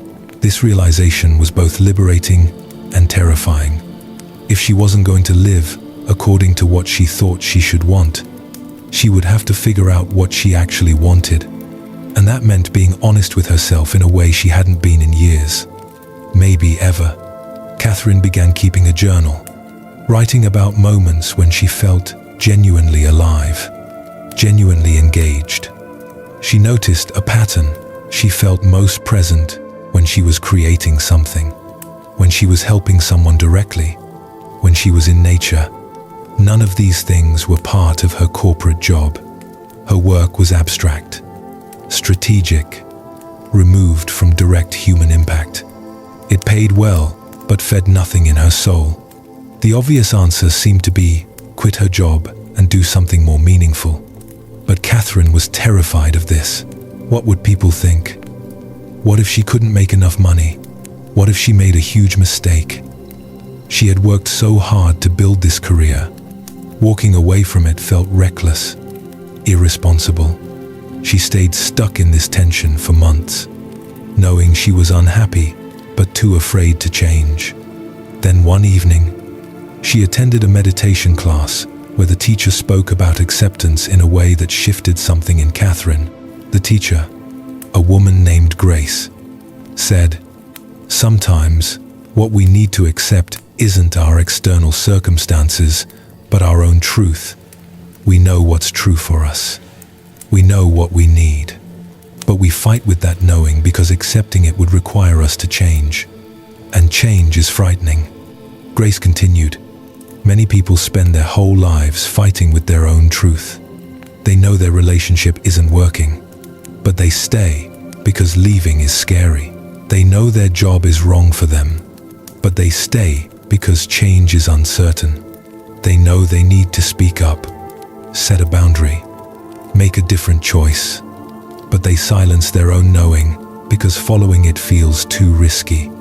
This is a particular kind of suffering, the suffering of living in conflict with yourself." Catherine felt tears forming as Grace spoke. This was exactly what she was doing. She knew her corporate career wasn't right for her. She knew it deeply, undeniably, but she was fighting with that knowing, trying to talk herself out of it, trying to make herself want what she thought she should want. After the class, Catherine approached Grace and shared her struggle. "I know I need to leave my job, but I'm terrified. What if I'm making a mistake? What if I can't support myself doing something more meaningful?" Grace nodded with understanding. "Those fears are real and valid. Change is genuinely uncertain, but staying where you are is certain, and that certainty is making you miserable. Sometimes we have to choose between comfortable misery and uncertain possibility." Grace paused, then added, "Here's the thing about accepting your own truth. You don't have to have all the answers before you act. You don't have to know exactly what comes next. You just have to stop fighting with what you know is true. You know this job isn't right for you. That's what's true. Accepting that truth opens up space to explore what might be right for you. But as long as you're fighting with that truth, insisting you should be happy with this job, you stay stuck." Over the following weeks, Catherine practiced accepting her truth without immediately knowing what to do about it. "This job isn't right for me. That's true." Just that simple acknowledgement, without the immediate pressure to have a perfect alternative lined up. Something shifted with this practice. By accepting her truth instead of fighting it, she had energy to explore possibilities. She started taking small steps. She volunteered with a non-profit on weekends, testing whether direct service work felt as meaningful as she imagined. She took a woodworking class, exploring her creative interests. She talked to people who had made career changes, learning how they had navigated the transition. None of this required her to quit her job immediately, but it required her to accept that her current path wasn't working and to start seriously exploring alternatives. 6 months later, Catherine did leave her corporate job. She didn't have a perfect plan, but she had savings, some possibilities to explore, and most importantly, she had stopped fighting with her own knowing. She took a part-time position with the non-profit she had been volunteering with. The pay was much less than her corporate salary, but it was enough to live on simply. She spent the rest of her time developing her woodworking skills, eventually selling some pieces, teaching classes. Her life looked much different than it had a year earlier. Smaller apartment, less money, more uncertainty, but she felt alive in a way she hadn't in years. Catherine's mother worried about her choices. "You had such a good job, such security. Are you sure you know what you're doing?" Catherine understood her mother's concern. From the outside, it might look like she was throwing away everything she had built. But Catherine knew something her mother couldn't see. "I'm finally living in alignment with my own truth. Mom, I spent years trying to be happy with a life that looked good but felt wrong. Now I'm building a life that might look less impressive but feels right. That's worth more to me than security in a job that was slowly killing my spirit." Years later, Catherine would look back on the decision to leave corporate life as the moment everything changed. Not because her new life was perfect or easy. It wasn't. But because she had learned to accept her own truth instead of fighting with it. to honor her own knowing instead of dismissing it in favor of what seemed sensible or safe. This acceptance of her authentic self, even when it led her away from conventional success, brought a kind of peace that no amount of salary or status had ever provided. Catherine's story reveals yet another dimension of acceptance. Sometimes, what we need to accept isn't an external circumstance, but an internal truth. We know things about ourselves, about what we need, about what's right for us, but we fight with that knowing because accepting it would require change, would require us to disappoint others, would require us to step into uncertainty. This internal conflict, this war with our own truth, creates profound suffering. Think about what you know to be true for yourself that you've been fighting with. Perhaps you know a relationship isn't working, but you stay because leaving is hard. Perhaps you know you need to set a boundary, but you avoid it because conflict is uncomfortable. Perhaps you know your current path isn't right for you, but you continue because change is scary. What would it mean to simply accept what you know? Not to immediately have all the answers, not to know exactly what comes next, but just to stop fighting with your own knowing. This is true for me. This is what I know. That simple acceptance can open up possibilities that aren't available while you're still arguing with yourself. Let your body settle even more deeply now. Feel the weight of your head to your shoulders, your arms, your legs. Everything can be heavy, relaxed, at ease. You've been absorbing these teachings about acceptance, and they're working on you at levels deeper than your conscious mind. You don't have to remember every story, every detail. The essence is settling into you like water soaking into earth. You're learning, at the deepest level, how to meet life with less resistance, more peace, more acceptance of what is. All of these stories we've explored tonight, Connor and his boat, Margaret and her illness, Oliver and his career changes, Rachel and her daughter, Thomas and his regret, Sophie and her anxiety, James and his uncertain weather, Catherine and her truth. They all point to the same essential teaching: life will present us with circumstances we don't want. This is guaranteed. The question is not how to avoid difficulty, but how we meet it when it arrives. Do we exhaust ourselves fighting with what already is?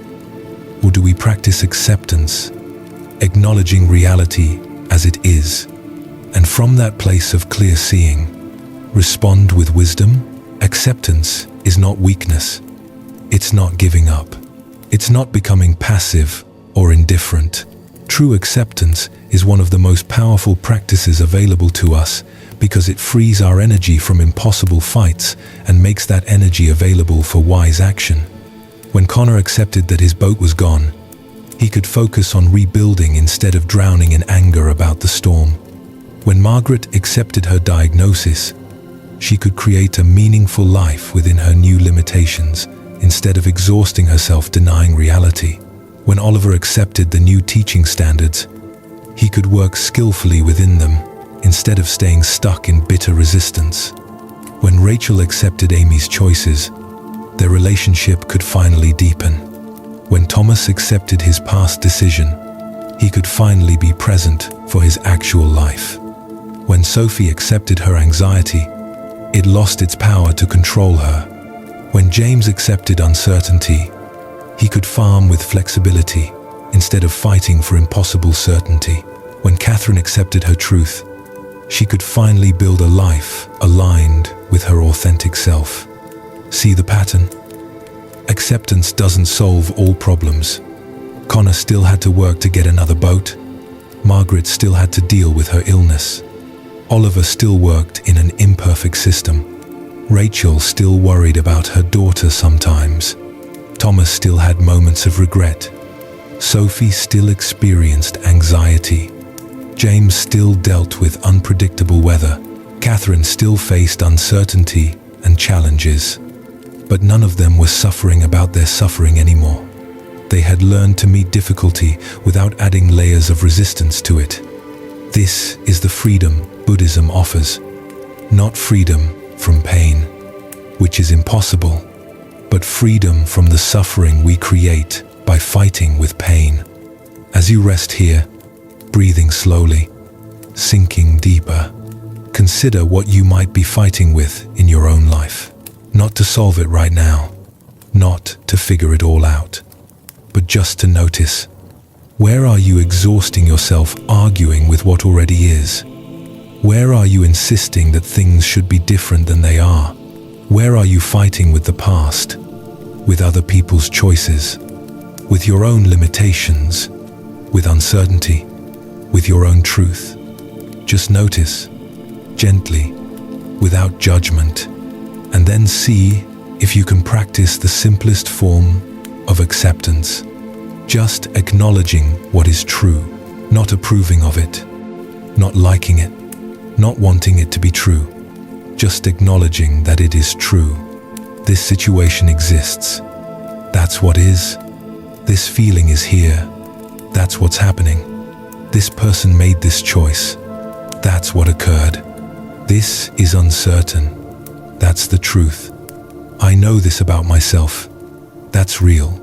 Just the bare acknowledgement, without the usual layers of resistance, judgment, or fighting. See what happens when you practice this simple acceptance.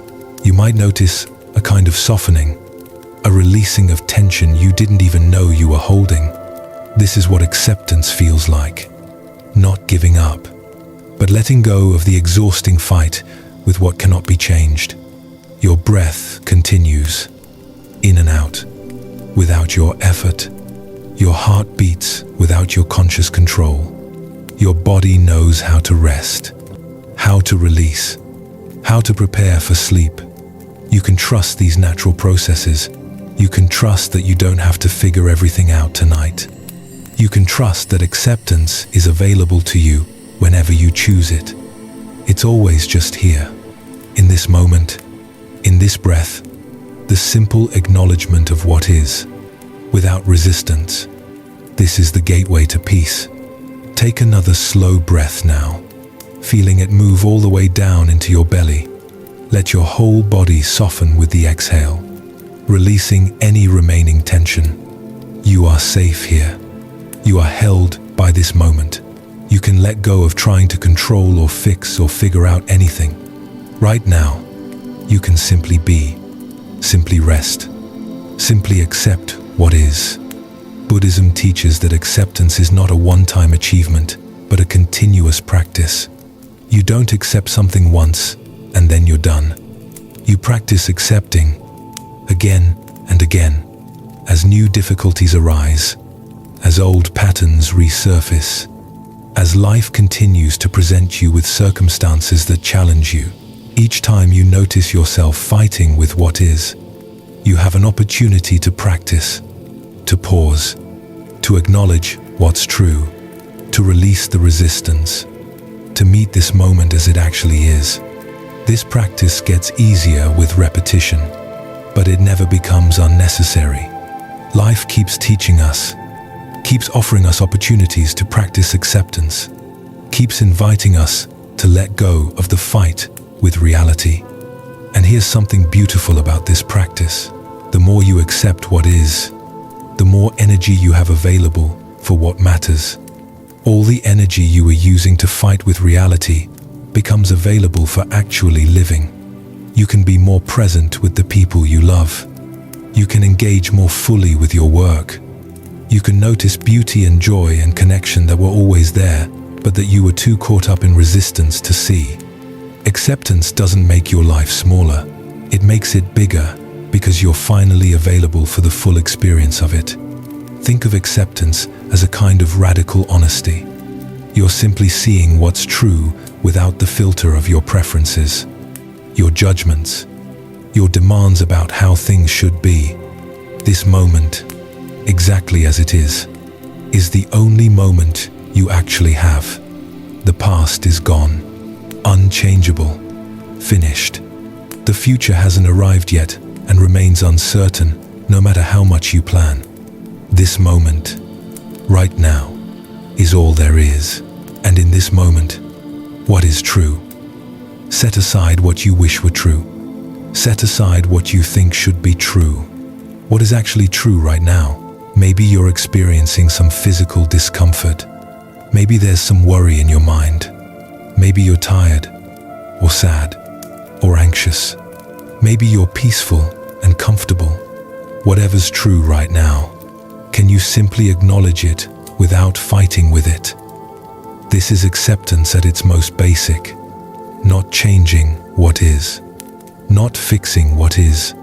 Just seeing what is. From this place of clear seeing, wise action becomes possible. But while you're fighting with reality, denying what's true, insisting things should be different, wise action is blocked by all that resistance. Let me share another story. This one about accepting impermanence, which is one of the fundamental teachings of Buddhism. In a coastal town in Australia, there lived a woman named Emma, who was a passionate gardener. She had spent 15 years creating a beautiful garden around her home, carefully selecting plants, designing spaces, nurturing everything she planted. Her garden was her pride and joy, a place of beauty and peace that she had poured her heart into. Friends would visit just to walk through her garden, to see what was blooming, to sit in the peaceful spaces she had created. Emma knew intellectually that gardens are temporary, that plants die, that seasons change, but she hadn't really absorbed this truth in her bones. She still operated as if, with enough care and attention, she could make her garden permanent. She could prevent change. When a beloved rosebush died, despite her best efforts to save it, she felt devastated. When a tree she had planted as a sapling and nurtured for a decade had to be removed because it was diseased, she grieved as if she had lost a friend. She fought against the natural cycles of growth and decay, trying to hold onto everything, trying to keep her garden exactly as she wanted it. One autumn, an early frost came unexpectedly, killing many of her tender plants before she could protect them. Emma walked through her garden the next morning, seeing the blackened leaves, the drooping flowers, the damage everywhere. She felt anger rising. Why hadn't she checked the weather more carefully? Why hadn't she covered the plants? How could she have let this happen? She spent hours trying to save what could be saved, trimming away dead growth, protecting what remained. But much of her garden was devastated. Months of work, ruined in a single night. Emma was describing this loss to her neighbor, an elderly man named Arthur, who had lived in the house next door for 40 years. Arthur had watched Emma create her garden, had admired her dedication.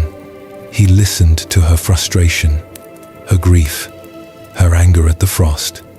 Then he said something unexpected. "You know, I've watched a lot of gardens over the years.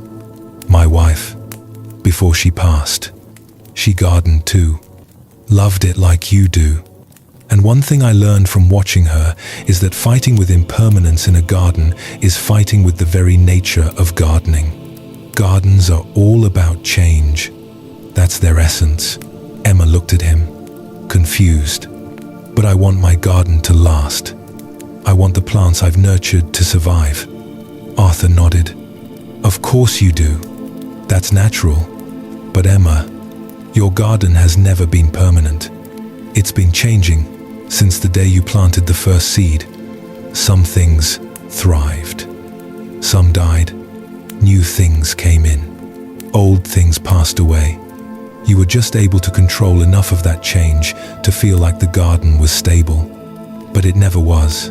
That frost just made the impermanence impossible to ignore." Emma felt something shift as she listened to Arthur. He continued, "My wife used to say that gardening taught her about life. Everything beautiful is temporary. Everything you create will eventually change, decay, be lost. That's not a flaw in your garden. That's the nature of existence. The Buddhist monks understand this. They make those elaborate sand mandalas, spending days creating something beautiful, and then they brush it away. They're practicing acceptance of impermanence. Emma had heard of these sand mandalas, but had never connected them to her own experience. But doesn't that make everything meaningless? If nothing lasts, why create anything at all? Arthur smiled gently. Does the fact that spring flowers only bloom for a few weeks make them meaningless? Does the fact that a sunset lasts minutes make it not worth watching? Beauty doesn't have to be permanent to be real and valuable. Your garden has brought you joy, brought others joy. That joy was real, even though the specific form of your garden keeps changing. Emma sat with these words for a long time. She realized she had been trying to make her garden into something it could never be, permanent. She had been fighting with the fundamental nature of living things, which is that they grow, they flourish, and they die. This fighting had created so much suffering. Every plant that died felt like a failure, a loss she should have prevented. Over the following months, Emma practiced accepting impermanence in her garden.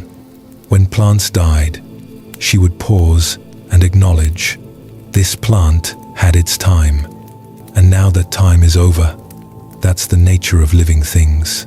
She found herself able to appreciate the beauty while it was present, without desperately trying to hold on to it forever. She began to see her garden not as a static creation to be preserved, but as a living process to participate in. Things would come and go, bloom and fade, thrive and die. Her role was to work with these natural cycles, not fight against them. Something unexpected happened with this shift in perspective. Emma found she enjoyed gardening more, not less. When she stopped trying to control everything, stopped demanding permanence, she could simply be present with her garden as it was each day. She noticed small changes she had been too anxious to see before. The way light moved through leaves at different times of year, the pattern of which plants attracted which butterflies, the subtle shifts in color as seasons transitioned. All of this had always been happening, but she had been too focused on trying to prevent change to actually appreciate the changes that were occurring. One spring morning, Emma was working in her garden when she noticed small green shoots pushing up through the soil where some of her plants had died in that devastating frost. She hadn't planted anything there. These were volunteers, seeds that had dropped from the plants before they died, now sprouting in their own time. Emma felt tears of gratitude. The garden was renewing itself without her desperate effort to control it. Life was continuing, changing form, but continuing. She understood then what Arthur and the Buddhist monks knew. Impermanence isn't something to fight. It's the very condition that makes beauty and growth possible. If everything were permanent, nothing new could emerge. The fact that flowers fade makes room for new flowers. The fact that leaves fall allows new growth in spring. The fact that forms dissolve creates space for new forms. Impermanence isn't the enemy of beauty. It's the condition that makes beauty possible. Emma's garden became her teacher in acceptance. Every day, she would work among her plants, aware now that everything she was tending was temporary. This awareness didn't make her sad. It made her appreciative. This rose blooming now would not bloom forever. So she really looked at it, really took in its beauty, really felt grateful for it. This was the gift of accepting impermanence. It allowed her to be fully present with what was here now, rather than anxiously trying to make it last forever. Emma's story teaches us about one of Buddhism's core insights, the truth of impermanence. Everything changes. Everything that comes into being will eventually cease to be. Every relationship will end, either through growing apart or through death. Every achievement will eventually be forgotten. Every creation will eventually decay. Every moment passes the instant it arrives. This is not pessimistic or depressing. This is simply true. And our suffering comes not from impermanence itself, but from our resistance to it. From our demand that things stay the way we want them to stay. Think about your own life. What are you trying to hold on to that is naturally changing? Perhaps a relationship that is evolving, and you're trying to keep it exactly as it was. Perhaps a phase of life that is ending, and you're resisting the transition. Perhaps youth, health, a particular role or identity that is shifting. Perhaps even good feelings, pleasant experiences that you want to last forever. All of this is understandable. We naturally want to hold on to what we love, what feels good, what is beautiful, but our grasping doesn't stop the change. It only makes us suffer as change happens anyway, which it always does. What if you could appreciate beauty without needing it to last forever? What if you could love someone fully while accepting that this relationship, like everything, is temporary? What if you could enjoy a good experience without desperately trying to make it permanent? This is what acceptance of impermanence offers. Not less appreciation, but more. Because when you really accept that this moment won't last, you're more present for it while it's here. You don't take it for granted. You don't assume it will always be available. You receive it as the temporary gift it is. Let yourself breathe slowly, feeling each breath as it comes and goes. Each breath is unique, happens once, and then is gone. You'll never breathe this exact breath again. Does that make this breath meaningless? Or does it make this breath precious precisely because it's temporary, unrepeatable, fleeting? Your whole life is like this. Each moment arises, exists briefly, and passes away. You can fight with this truth. Exhaust yourself trying to hold on to moments that are already gone, or you can accept it and be fully alive to the moments as they arrive. Let us explore another story about acceptance from yet another angle. This one comes from a man named Daniel who lived in London, England. Daniel was a photographer, and he had built his career on capturing moments of beauty. He would travel to stunning locations, wait for perfect light, compose careful shots, trying to capture and preserve beauty that he witnessed. His photographs hung in galleries, were published in magazines, brought him recognition and income. Daniel took pride in his work, in his ability to see beauty and preserve it. But something began to trouble Daniel as he continued his photography over the years. He would find himself at a beautiful location, sunset, painting the sky in brilliant colors, and instead of simply experiencing the beauty, he would be consumed with trying to capture it, getting the right angle, the right exposure, the right composition. He would take hundreds of shots, slightly adjusting each variable, trying to perfectly preserve what he was seeing. And by the time he was satisfied with his shots, the moment was often over. The light had changed. The sunset had passed. He had been so focused on capturing the beauty that he had barely experienced it. This realization disturbed Daniel deeply. He had become a photographer because he loved beauty, but his photography was actually separating him from direct experience of beauty. He was always one step removed, seeing everything through the lens, thinking about how to capture it rather than simply being present with it. One evening, Daniel attended a talk by a Buddhist teacher named James, who spoke about non-grasping. James explained that much of our suffering comes from trying to hold on to experiences, to make them permanent, to possess them. We see something beautiful, and immediately we want to capture it, to own it, to make it last forever. But beauty is by its nature fleeting. The sunset is beautiful precisely because it's temporary, because it will never be exactly like this again. When we try to grasp it, to hold on to it, We're actually missing the direct experience of it.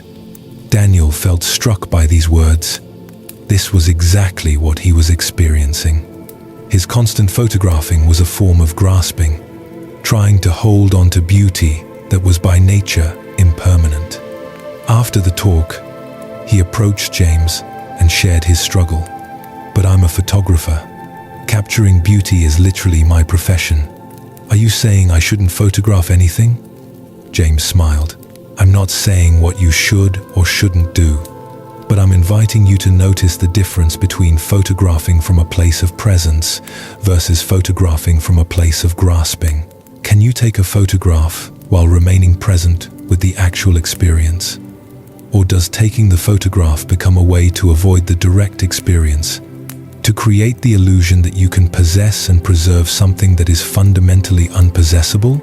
Daniel didn't have an answer immediately, but the question stayed with him. The next week, he went to photograph a coastal sunrise, as he had done many times before. But this time, he tried something different. He set up his camera, chose his settings, and then he simply stood there and watched the sunrise without touching the camera. He watched the sky change from deep blue to pink to gold to brilliant orange.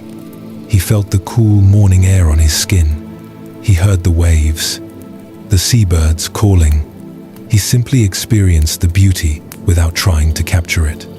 Only after the sun had fully risen, after the most dramatic moments had passed, did Daniel take a few photographs, and what he noticed surprised him. The photographs were better than usual. There was something alive in them that his more calculated, controlled shots often lacked. He realized that by being present with the beauty first, by experiencing it directly without grasping, he had actually connected with something essential that translated into his photographs. But more importantly, he had actually experienced the sunrise. He had been there for it. Not just as a photographer trying to capture it, but as a human being receiving it. Daniel began to practice this approach with all his photography. Experience first. Photograph second. Be present with the beauty without immediately trying to possess it. Let himself receive the moment fully before attempting to capture it. This practice transformed his relationship with his work.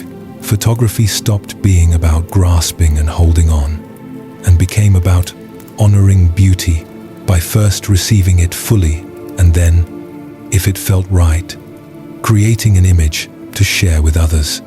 His photographs changed. People noticed a different quality in his new work. These feel more alive, a gallery owner told him, like you were really there instead of just pointing a camera. But the bigger shift was internal. Daniel was happier, less anxious. He could experience beauty without the desperate need to hold on to it.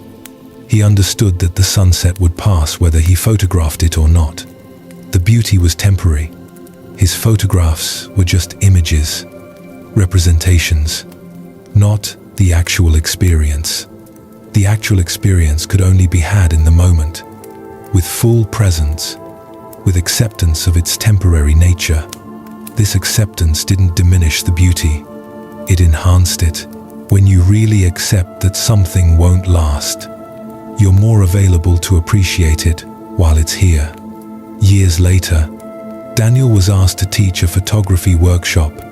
He spent very little time on technical aspects of cameras and composition. Instead, he taught what he had learned about presence and non-grasping. Before you photograph anything, he told his students, practice being with it. Really see it. Experience it directly. Let go of the need to capture it or make it permanent. Then, if you still want to photograph it, do so. But photograph from a place of appreciation, not grasping. You're not trying to possess the beauty. You're honoring it by being present with it. One of his students, a young woman named Sarah, challenged him. But isn't photography always about trying to preserve a moment? Isn't that the whole point? Daniel considered this. Photography can be about preservation. Yes, but there's a difference between creating an image to share beauty you've experienced versus trying to capture beauty as a way to avoid the pain of impermanence. The first comes from acceptance. The second comes from resistance. You can feel the difference, both in the process and in the resulting image. Daniel's story shows us yet another facet of acceptance. We try so hard to hold on to experiences, to make moments last, to possess beauty. But grasping doesn't preserve anything. It only prevents us from fully experiencing what's actually here. When Daniel was consumed with capturing the sunset, he missed the actual sunset. Only when he accepted that the sunset was temporary, that he couldn't really hold on to it, could he be present with it. And paradoxically, that presence, that acceptance, made his photographs better because he was actually connecting with what he was photographing instead of anxiously trying to possess it. Consider your own life. How much of your experience are you missing because you're trying to capture it? Hold on to it. Make it permanent. Perhaps you're taking photos constantly when you travel instead of actually seeing the places you visit. Perhaps you're trying to document your children's every moment instead of being present with them. Perhaps you're so focused on remembering experiences that you're not fully having them. This isn't to say you shouldn't take photos or create memories, but notice the quality of your attention. Are you present with your experience? Or are you one step removed, already thinking about how to preserve it, how to hold on to it? Acceptance teaches us to be with life as it unfolds, to experience beauty while it's present without desperately trying to make it permanent. This doesn't make experiences less precious. It makes them more precious because we're actually there for them, fully present, fully receiving. Not caught in the anxiety of trying to hold on to what is by nature flowing and changing. Breathe slowly now, letting your body settle even more deeply. You're learning to let go, to release grasping, to accept the flowing, changing nature of all experience. Even this moment is already passing. This breath is already gone, and another arrives. Everything flows. You can trust this flow. You don't have to hold on so tightly. You can simply be present with what's here, receiving it, appreciating it, letting it pass when it passes. We've explored acceptance of external events, of our own changes, of other people's choices, of our past, of our emotions, of uncertainty, of our own truth, of impermanence, and of our grasping. Each story, each angle, shows us the same fundamental practice from a different perspective. Stop fighting with what is. Acknowledge reality as it actually exists. From that place of clear seeing, respond with wisdom rather than reactivity. This is the path to peace that Buddhism offers. Let us explore one more dimension of acceptance before we move into the deepest rest. This is acceptance of our own limitations, our own humanity, our own imperfections. In a university town in Canada, there lived a professor named Michael who taught literature. Michael was brilliant, widely published, respected by colleagues and beloved by students. But he was also a perfectionist who drove himself relentlessly. Every lecture had to be flawless. Every paper had to be groundbreaking. Every interaction with students had to be helpful and insightful. Michael held himself to impossibly high standards, and he suffered enormously whenever he failed to meet them. If a lecture didn't go as planned, Michael would berate himself for days. If a student seemed confused, he would agonize that he hadn't explained clearly enough. If a paper received even mildly critical feedback from peer reviewers, he would spiral into self-doubt and harsh self-criticism. His inner dialogue was brutal. You should have done better. You're supposed to be an expert. That was a stupid mistake. You're failing your students. You're not good enough. This constant self-judgment was exhausting. Michael appeared successful from the outside, but internally, he was in constant turmoil, always falling short of his own impossible expectations. One semester, Michael was assigned to co-teach a course with a visiting professor from Japan named Yuki. Yuki was also accomplished, also knowledgeable, but she had a completely different approach to her work. When a lecture didn't go as planned, Yuki would simply acknowledge it. That didn't work very well. Next time, I'll try a different approach. No drama, no self-flagellation, just a straightforward assessment and adjustment. When students were confused, she would clarify patiently, treating their confusion as information about what needed more explanation rather than as evidence of her failure. When criticism came, she would consider what was useful and let go of what wasn't, without taking it as an indictment of her worth as a person. Michael was fascinated by Yuki's ease. How could she be so relaxed about imperfection? How could she make mistakes without falling apart? One day after class, he asked her directly, "You seem so calm about things not going perfectly. Don't you worry that you're not doing well enough? Don't you hold yourself to high standards?" Yuki considered the question carefully. "I do have standards. Yes, I work to meet them. But I've also accepted that I'm human, and humans are limited and imperfect. I will make mistakes. I will have off days. I will sometimes explain things unclearly. This is guaranteed. Fighting with this reality just creates suffering without making me any more perfect." Michael felt something tighten in his chest. "But if you accept your imperfections, won't you stop trying to improve?" Yuki shook her head. "Acceptance doesn't mean I stop working to improve. I still prepare carefully. I still revise my lectures. I still seek feedback. But I do all of this from a foundation of accepting that I'm a human being doing my best, not from a place of harsh self-judgment and impossible demands.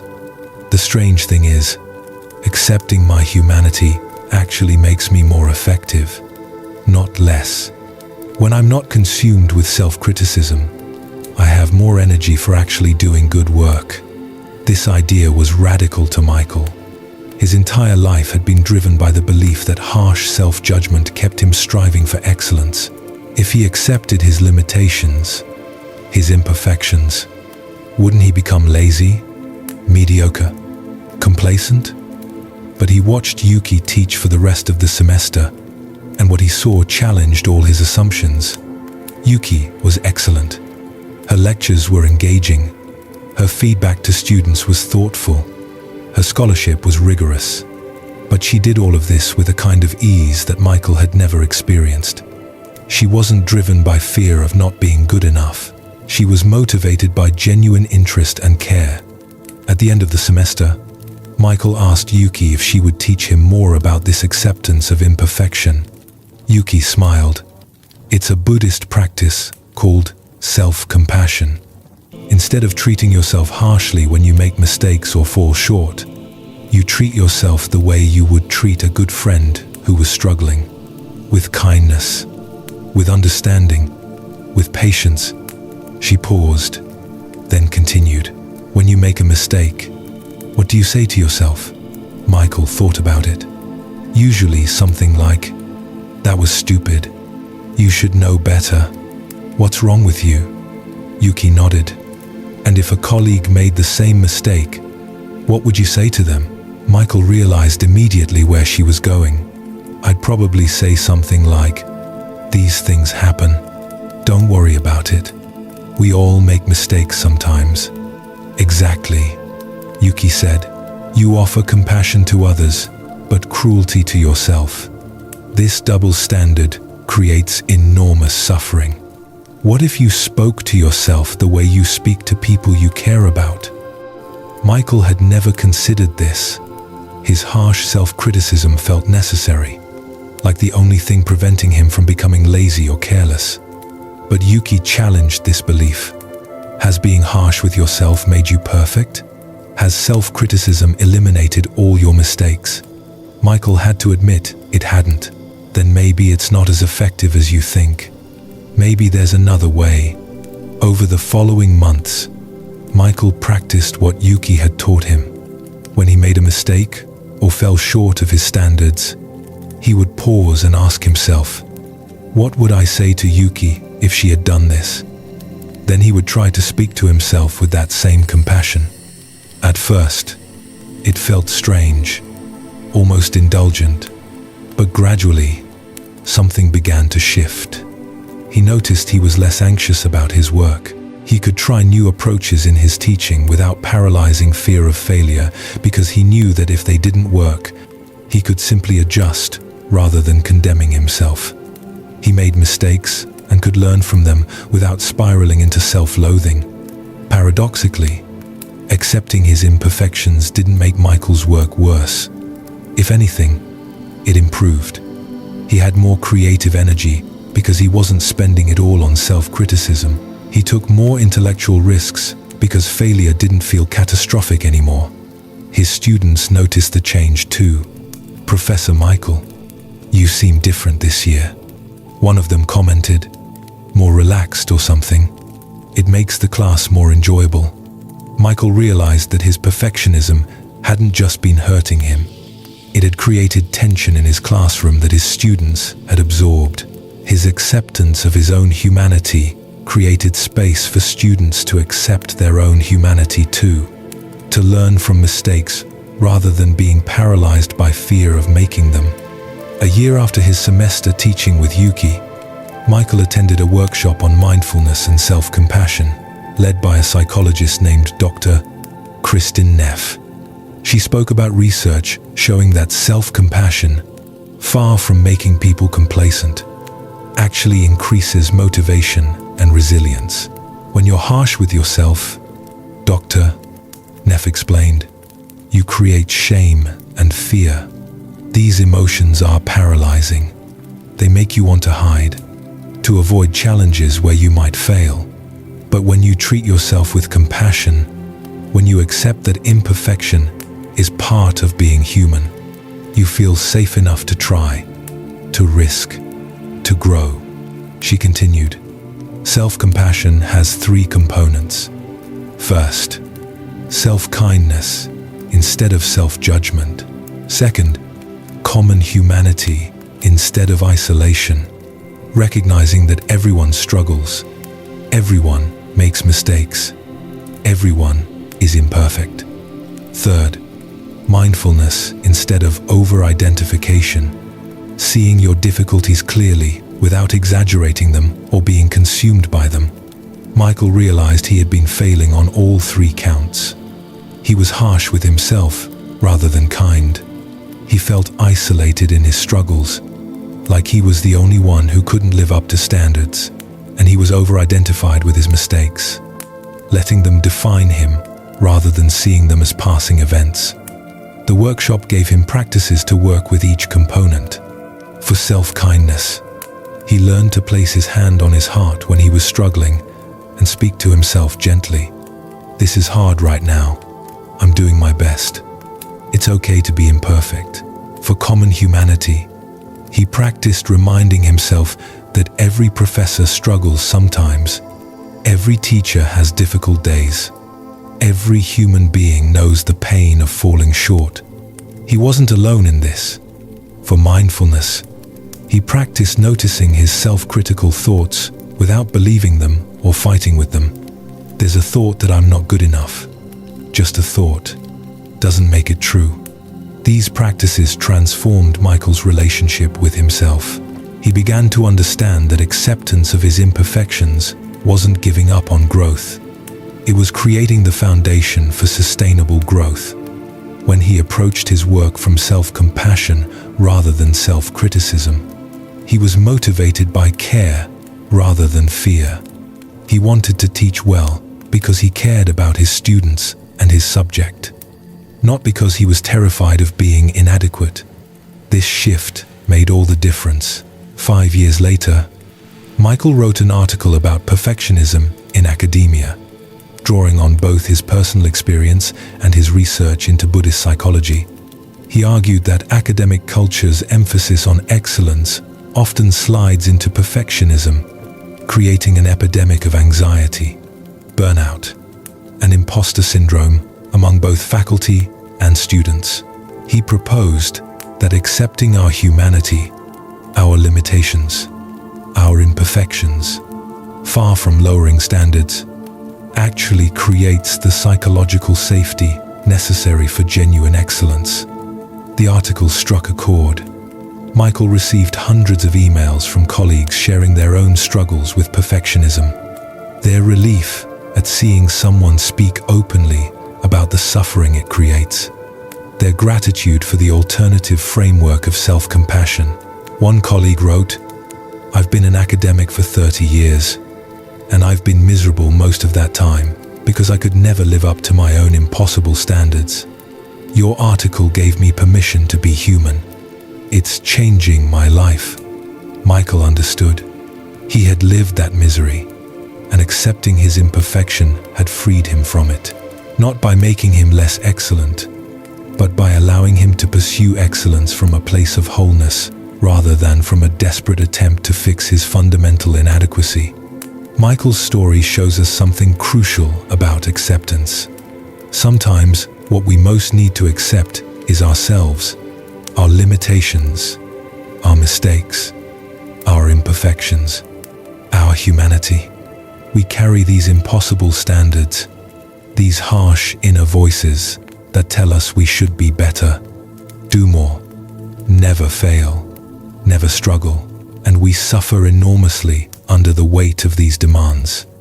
But what if you could accept that you're human, that you will make mistakes, will have limitations, will sometimes fall short? This acceptance doesn't mean you stop trying or caring. It means you stop fighting with the basic reality of being a limited, imperfect human being. Think about your own inner dialogue. How do you speak to yourself when you make mistakes?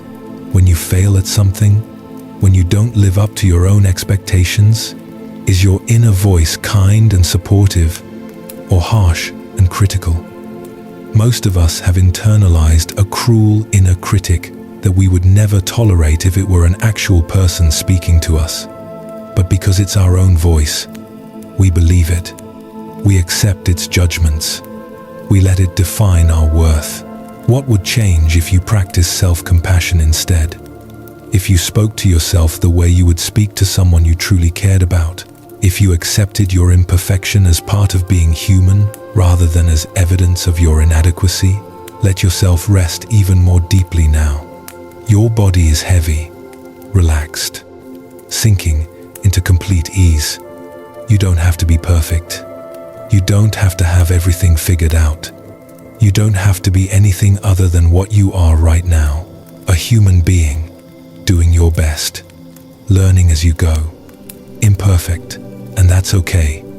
Let yourself breathe in this acceptance, this permission to be human. You are enough. Right now, as you are enough.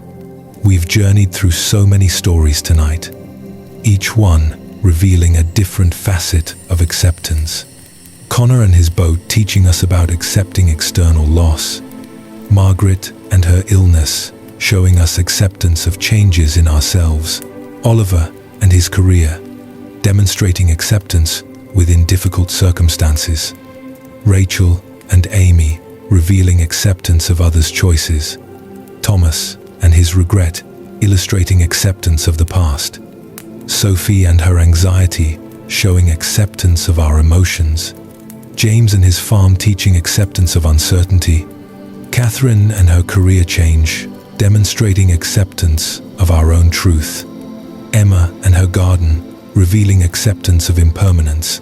Daniel and his photography showing acceptance of non-grasping.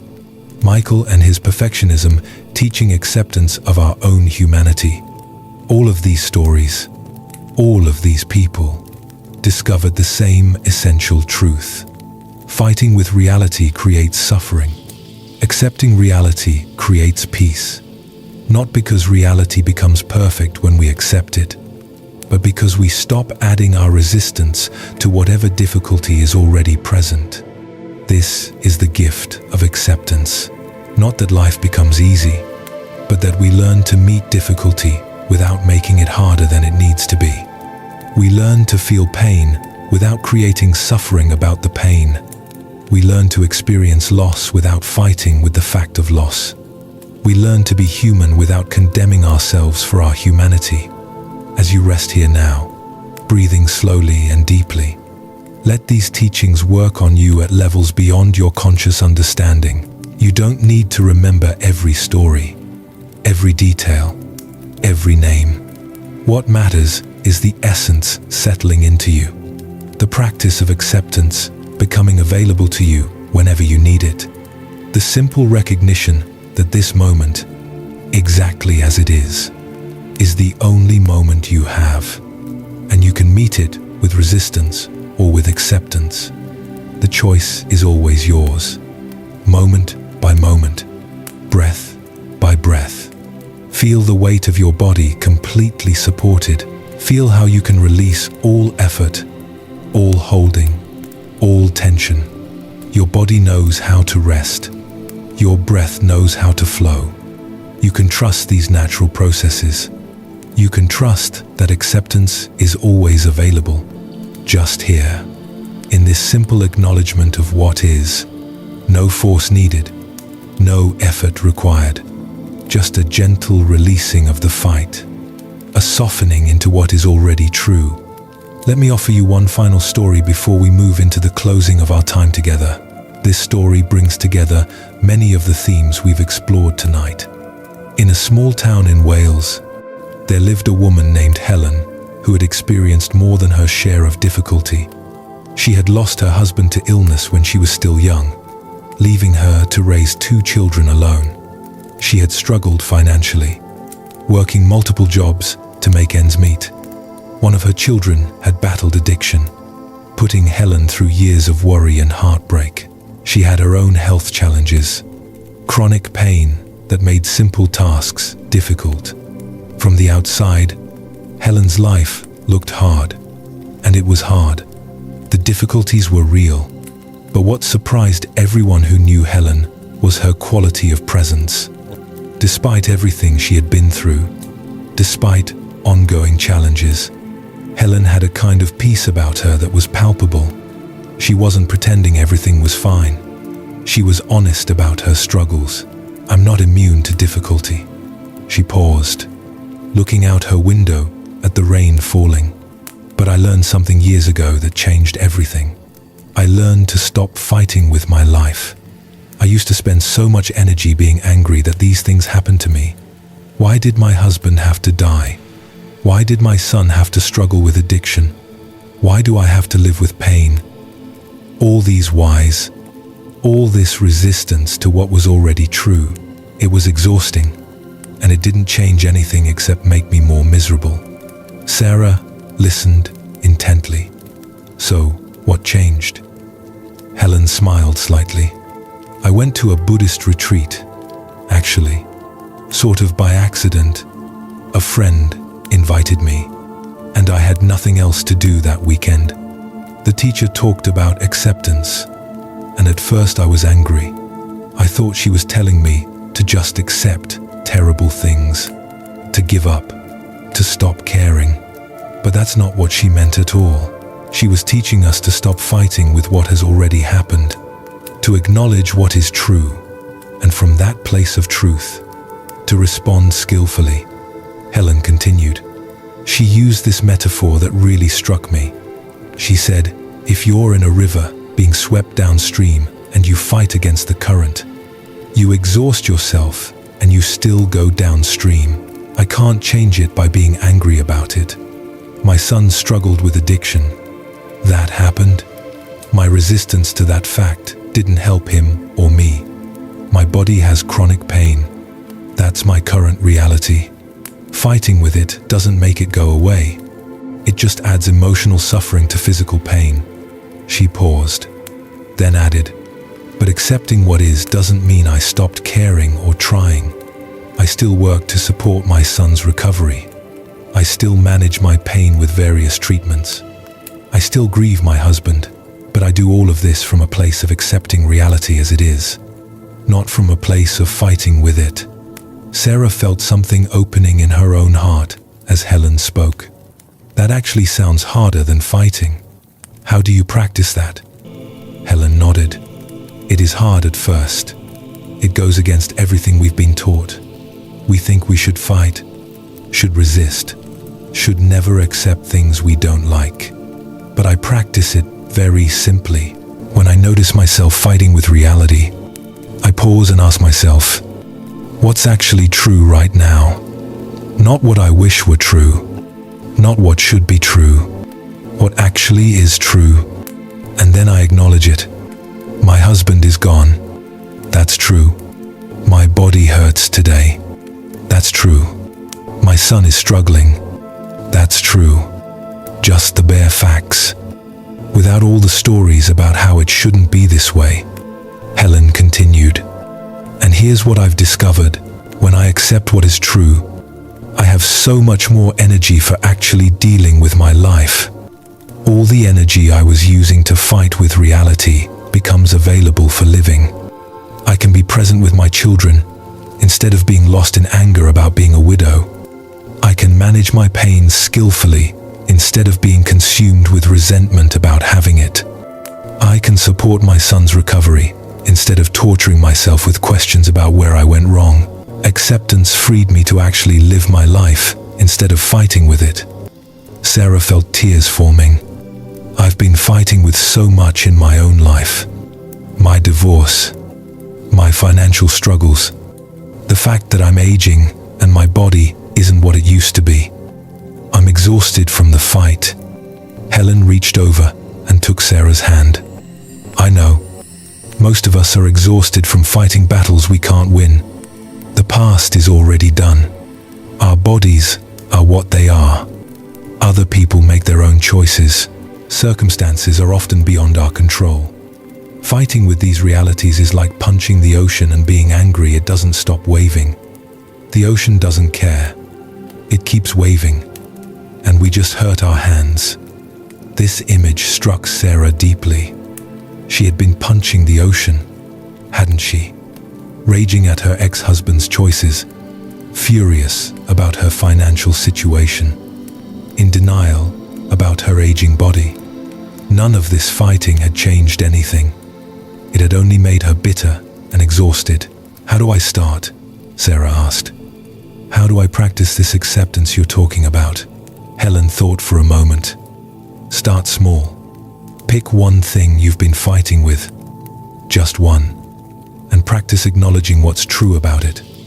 Not what you wish were true, not what used to be true, not what you think should be true.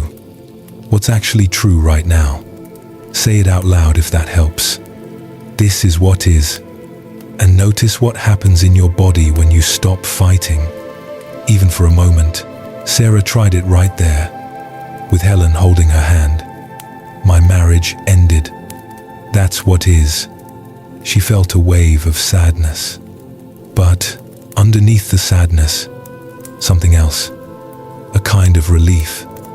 A releasing of the constant tension of fighting with the fact of the divorce. It feels lighter somehow, Sarah said, surprised. Even though it's sad, it feels lighter to just acknowledge it instead of fighting with it. Helen smiled with understanding. Yes, that's acceptance. The sadness is still there. The loss is still real. But you're not adding resistance to it anymore. Just the clean pain of loss, without the extra suffering of fighting with the reality of loss. Over the following months, Sarah visited Helen regularly, and Helen became her teacher in acceptance. Not formally, not with any grand pronouncements, but simply by sharing what she had learned. By modeling this way of meeting life, Sarah watched how Helen responded to daily difficulties, the small frustrations and larger challenges. Helen would acknowledge what was happening without dramatizing it or fighting with it. The bus is late. That's what is. My pain is worse today. That's what is. My son called, and he's struggling again. That's what is. Each time, just the simple acknowledgement, followed by whatever response the situation called for. Wait for the next bus. Adjust her activities for a higher pain day. Listen to her son with compassion. No wasted energy fighting with what was already true. Sarah began to practice this in her own life. And slowly, things began to shift. She wasn't less aware of her difficulties. If anything, she saw them more clearly because she wasn't drowning in resistance to them, but she was suffering less. The difficulties were still there, but she was meeting them differently, with acceptance rather than resistance, with acknowledgement rather than denial, with presence rather than avoidance. One evening, about a year after their first conversation about acceptance, Sarah told Helen, "You've taught me something I needed my whole life and didn't know I needed. I thought strength meant fighting, never accepting anything difficult. But you've shown me that real strength is accepting what is and responding wisely from that acceptance." Helen shook her head gently. "I didn't teach you anything you didn't already know deep down. I just reminded you of what's always been available. Acceptance is our natural state. Actually, watch a child. They cry when they're sad, laugh when they're happy, feel their feelings fully, and then move on. They don't argue with reality. They experience it directly. We adults have learned to fight, to resist, to deny. We think it makes us strong, but it just makes us exhausted. Acceptance is returning to that natural way of being, meeting life as it actually is. Helen's story brings together so many threads we've explored tonight. She accepted external loss when her husband died. She accepted changes in her own body with chronic pain. She accepted her son's choices and struggles with addiction. She accepted circumstances beyond her control. She accepted her emotions fully, without fighting with them. She accepted uncertainty about the future. She accepted impermanence, that everything changes and passes. Through all of this acceptance, she found not resignation, but peace. Not passivity, but wisdom. Not indifference, but freedom. This is what acceptance offers us. Not a perfect life without difficulty, but a way to meet difficulty that doesn't create unnecessary suffering. Not control over circumstances, but freedom within circumstances. Not the elimination of pain, but the release from fighting with pain. Helen's life was objectively difficult. The challenges were real, but her relationship to those challenges, her acceptance of them, allowed her to live with peace and presence despite them. This is available to you too, as you rest here now, breathing slowly, sinking deeper into relaxation. Allow yourself to receive everything we've explored tonight. All these stories, all these teachings, they're settling into you like seeds planted in fertile soil. You don't have to consciously work with them. They'll grow in their own time, emerging when you need them. Right now, you can simply rest, simply be, simply allow yourself to soften into this moment exactly as it is. Feel the texture of whatever surface supports your body. Feel the temperature of the air against your skin. Notice any sounds in your environment, near or far. All of this is simply what is. You don't have to change it or fix it or make it different. You can simply be with it, accepting this moment as the only moment that actually exists. The past is memory. The future is imagination. This breath, right now, this is real. This is what is.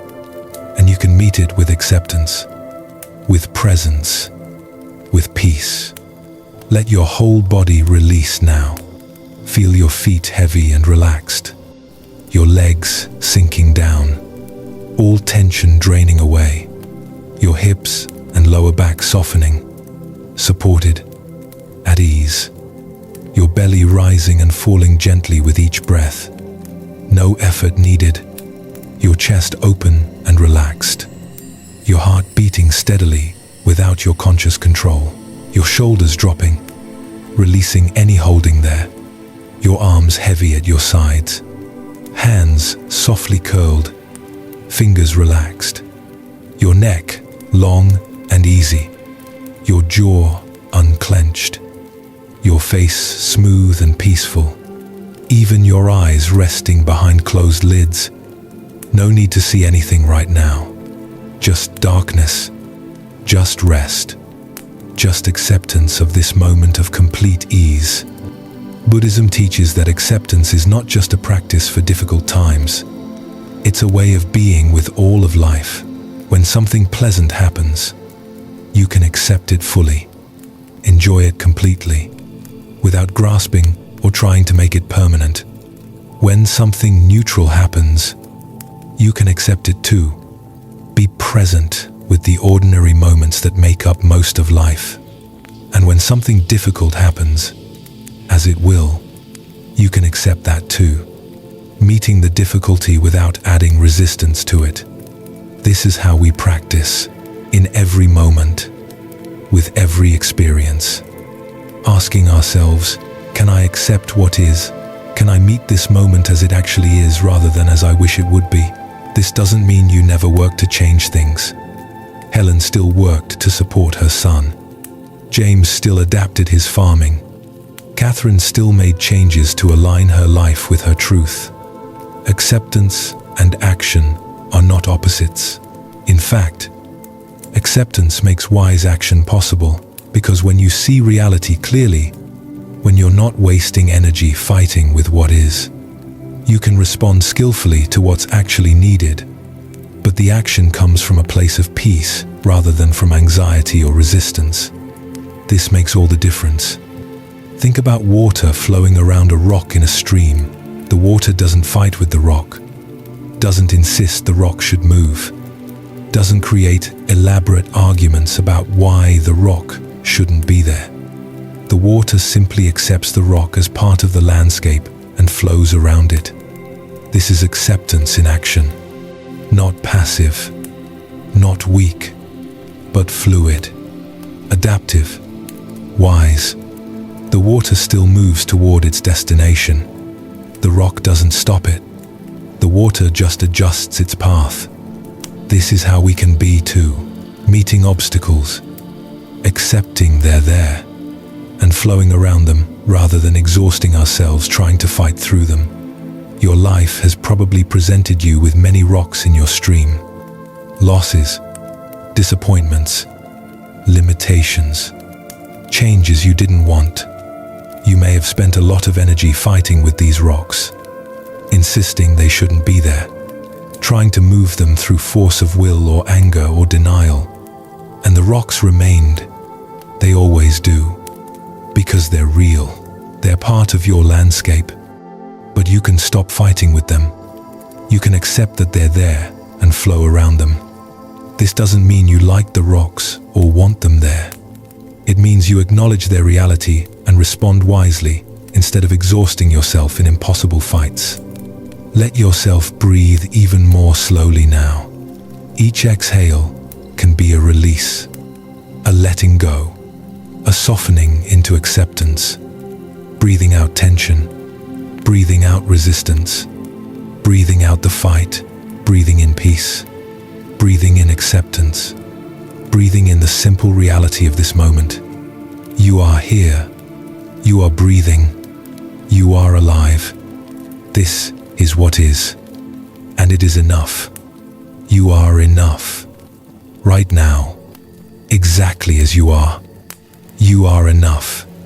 As we approach the end of our time together tonight, I want to offer you a simple practice you can return to whenever you need it. Whenever you notice yourself fighting with reality, whenever you feel that familiar tension of resistance, you can pause and ask yourself 3 questions. First, what am I fighting with right now? Just name it clearly. The past, another person's choices, my own feelings, uncertainty, impermanence, my limitations. Whatever it is, name it. Second, has fighting with this changed it? Be honest. Has your resistance to this reality actually altered the reality? The answer is almost always no. Third, what's actually true right now? Set aside what you wish were true. Set aside your stories about what should be true. What is actually undeniably true in this moment? These 3 questions can bring you back to acceptance. They cut through the layers of resistance and return you to what is. And from that place of acknowledging what is, you can ask a 4th question. What, if anything, do I need to do in response to this truth? Sometimes the answer is nothing. Sometimes acceptance itself is all that's needed. The situation can't be changed, only accepted. But sometimes, from the clarity of acceptance, wise action becomes obvious. You see what actually needs to be done rather than staying stuck in fighting with reality. This practice is simple but powerful. What am I fighting with? Has fighting changed it? What's actually true? What needs to be done? 4 questions that can transform your relationship with difficulty, with life, with yourself. You can use these questions with anything. A traffic jam, a health diagnosis, a relationship ending, a past regret, a current emotion, a future uncertainty, any rock in your stream. The questions bring you back to acceptance, back to reality, back to peace. As you lie here in the darkness, your body growing heavier and more relaxed with each breath, allow yourself to feel the truth of acceptance settling into your bones. You don't have to fight anymore. You don't have to resist what is. You can meet this moment, this breath, this experience exactly as it is. And in that meeting, in that acceptance, there is peace. Not because everything is perfect, but because you've stopped demanding that everything be perfect. You've stopped arguing with reality. You've stopped exhausting yourself in impossible fights. Feel how much lighter you are without all that resistance. All the energy you were using to fight with what is, that energy is now available to you for rest, for peace, for actually living your life instead of battling with it. Your body knows this lightness. Your breath knows this ease. You can trust this natural releasing, this gentle acceptance that allows everything to be as it is. Nothing forced, nothing fabricated, just simple presence with what is real. Tonight, you've heard many stories about acceptance. Each person, each situation, teaching the same essential truth from a different angle. Life includes difficulty. This is not a problem to be solved, but a reality to be accepted. When we stop fighting with this reality, when we stop adding our resistance to the inevitable challenges of being human, we suffer less. We don't eliminate pain, but we release the suffering we create by fighting with pain. We don't make life perfect, but we find peace within life's imperfections. This is the gift of acceptance. This is what Buddhism has been pointing to for thousands of years. You might be thinking about your own life right now, about the things you've been fighting with, the resistance you've been carrying. That's natural, but you don't have to solve anything tonight. You don't have to figure out how to accept everything all at once. Acceptance is a practice, not a destination. You practice it moment by moment, choice by choice, breath by breath. Each time you notice yourself fighting with what is, you have an opportunity to practice to pause, to acknowledge what's true, to release the resistance, to accept what is. And each time you practice, it gets a little easier. The pattern strengthens. Acceptance becomes more available. But for now, in this moment, all you need to do is rest. Let your mind quiet. Let your thoughts slow like clouds drifting across a calm sky. You don't have to hold on to any particular thought or teaching. Everything you've heard tonight is already part of you now, working at levels deeper than your conscious awareness. As you sleep, these seeds will germinate. As you dream, these truths will integrate. As you rest, acceptance will take root in you. Trust this process. You don't have to make it happen. It's already happening, naturally, effortlessly, in its own perfect time. Feel your breathing becoming slower, deeper, more rhythmic. Each breath taking you deeper into rest, deeper into relaxation, deeper into acceptance of this moment exactly as it is. There is nowhere else you need to be. Nothing else you need to do. No one else you need to be. Right here, right now, you can simply exist. Simply breathe. Simply rest in the peaceful acceptance of what is. Your body is preparing for sleep, releasing the day, letting go of everything that doesn't serve you. Your mind is quieting, thoughts becoming fewer and farther between, consciousness beginning to dissolve into the formless peace of deep rest. You might notice certain teachings resonating more strongly than others. Perhaps Connor's story about the boat spoke to a loss you've experienced. Perhaps Margaret's acceptance of her illness reflects a change you're navigating. Perhaps Rachel's struggle with her daughter mirrors a relationship in your own life. Perhaps Thomas's regret echoes something you carry. Whatever touched you, whatever found you, trust that it's exactly what you needed to hear. The wisdom finds us when we're ready for it. And you were ready tonight. That's why you're here, listening, opening, allowing these ancient truths to work on you.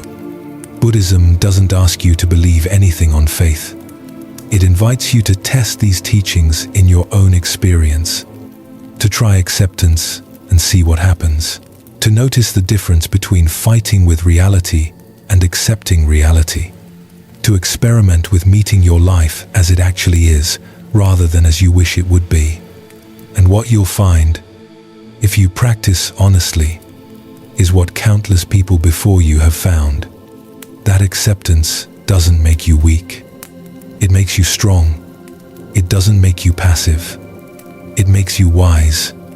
It doesn't eliminate difficulty. It eliminates the unnecessary suffering we create by fighting with difficulty. This is your path if you choose it. Not a path of perfection, but a path of acceptance. Not a path of never struggling, but a path of struggling wisely, without adding resistance to the struggle. Not a path of eliminating all pain, but a path of meeting pain without creating suffering about the pain. This is how we learn to live with peace, even in difficult circumstances. This is how we find freedom, even within limitation. This is how we discover that our well-being doesn't depend on circumstances being exactly as we want them to be. It depends on our willingness to accept circumstances as they actually are and respond with wisdom. Let yourself sink even deeper now. Your body is so heavy, so relaxed, so ready for sleep. Every muscle soft and at ease. Every joint loose and comfortable. Your whole being settling into complete rest. You can feel yourself drifting, floating, releasing into the peaceful darkness of approaching sleep. There's no need to stay alert anymore. No need to track these words consciously. Your deeper self is receiving everything it needs to receive. You can let go now. Let go of the day. Let go of your worries. Let go of your plans and problems. Let go of trying to control or fix or figure out anything. Just let go and allow yourself to drift into the deep, restoring sleep your body and mind need. As sleep approaches, know that you carry these teachings with you. They're not separate from you now. They're part of you. When you wake tomorrow, you may not consciously remember every story, every detail. That's perfectly fine. What matters is already integrated. The essence of acceptance has found you, settled into you, become available to you. When you need it, it will be there. When you notice yourself fighting with reality, something in you will remember. There's another way, the way of acceptance, the way of peace. Sleep is coming for you now, gentle and natural as the tide. You don't have to chase it or force it. Just allow it. Accept its approach the way you might accept a soft blanket being drawn over you. Sleep knows where to find you. Your body knows how to surrender to it. All you have to do is stop resisting. Stop trying. Stop holding on. Just release into the natural rhythm that wants to carry you into deep, peaceful rest. Feel how your breath has slowed without any effort from you. How your body has grown still and heavy. How your thoughts are becoming dreamlike. Less solid, less important. This is your body and mind preparing for sleep, doing what they know how to do naturally when you stop fighting. Stop resisting. Stop trying to control. You can trust this process completely. Your system knows how to rest.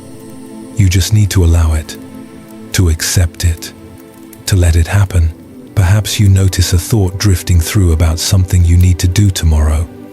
Some worry about the future, some replay of the past. That's natural. Thoughts come even as we're falling asleep, but you don't have to follow them. You don't have to engage with them. You can simply notice them passing like clouds across the night sky and return your attention to this breath, this moment, this gentle descent into sleep. The thoughts will still be there tomorrow if they matter. Right now, they can float away. You can let them go. Everything you've heard tonight about acceptance, all these teachings, all these stories, they're working on you as you sleep. Your unconscious mind is incredibly wise. It knows how to integrate what you've learned, how to make it part of you in ways your conscious mind doesn't need to understand or direct. So you can release any concern about remembering or applying these teachings. They're already becoming part of you, already shifting something deep in how you meet life. You don't have to make this happen. It's happening naturally, effortlessly, as you rest. Think for just a moment about how much energy you've been using to fight with reality, to resist what is, to argue with the past, to control the future, to change other people, to fix yourself, to make everything different than it is. So much energy, so much effort. And tonight, you're learning to let that go, to release that exhausting fight, to accept what is and rest in that acceptance. Can you feel the relief of this, the lightness, the peace? This is what's available to you always. Not just tonight, but every moment. The choice to accept rather than resist. The choice to meet reality as it is rather than fight with it. Your body is so grateful for this rest, this release, this acceptance. It's been carrying tension, holding resistance, maintaining that constant fight. And now it can finally let go, your shoulders dropping even more, your jaw releasing completely, your hands uncurling, fingers soft, your belly rising and falling with easy, natural breath. Every part of you settling into deep relaxation, deep acceptance, deep peace. This is how your body wants to be, relaxed, at ease, not fighting anything. And you can allow this. You can accept this natural state of rest. As you drift deeper, you might notice yourself at the very edge of sleep, that threshold place between waking and dreaming. This is a sacred space, this in-between place. Here, your conscious mind loosens its grip. Here, acceptance becomes effortless because there's nothing left to fight with. You're simply consciousness dissolving into rest, awareness fading into sleep, presence releasing into peace. And this is exactly where you're meant to be right now, right at this threshold, ready to cross over into the deep, restorative sleep that heals and renews you. You don't have to remember any of this in the morning. You don't have to recall the specific stories or teachings. What matters has already found you. What needed to shift has already begun shifting. You heard about Connor losing his boat, about Margaret accepting her illness, about Oliver navigating career changes, about Rachel and her daughter, about Thomas and his regret, about Sophie and her anxiety, about James and uncertainty, about Catherine and her truth, about Emma and impermanence, about Daniel and letting go of grasping, about Michael and self-compassion, about Helen and meeting life with acceptance. All of these people, all of these stories, pointing to the same truth. Stop fighting. Accept what is. Find peace not by controlling life, but by accepting it. This truth is yours now. It's been planted in you tonight, and it will grow, slowly, naturally, in its own time. You'll find yourself in difficult moments, and something in you will remember. There's another way, the way of acceptance. And you'll pause, you'll breathe, you'll acknowledge what's true, and you'll release the fight. And each time you do this, it gets easier. The pattern strengthens, acceptance becomes more natural, until one day you realize you're living differently, meeting life differently, suffering less, not because life is easier, but because you've stopped fighting with it. But all of that is for later, for tomorrow, and the days after. Right now, in this moment, all you need to do is sleep. Let everything else go. Let the teachings integrate on their own.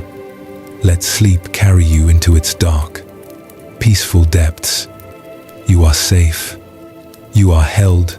You are exactly where you need to be. And you can surrender completely now to the rest that's calling you. No resistance. No fight. Just acceptance. Just release. Just sleep. Feel yourself floating, drifting, fading. The boundary between waking and sleeping dissolving. Thoughts becoming dreams. Awareness becoming unconsciousness.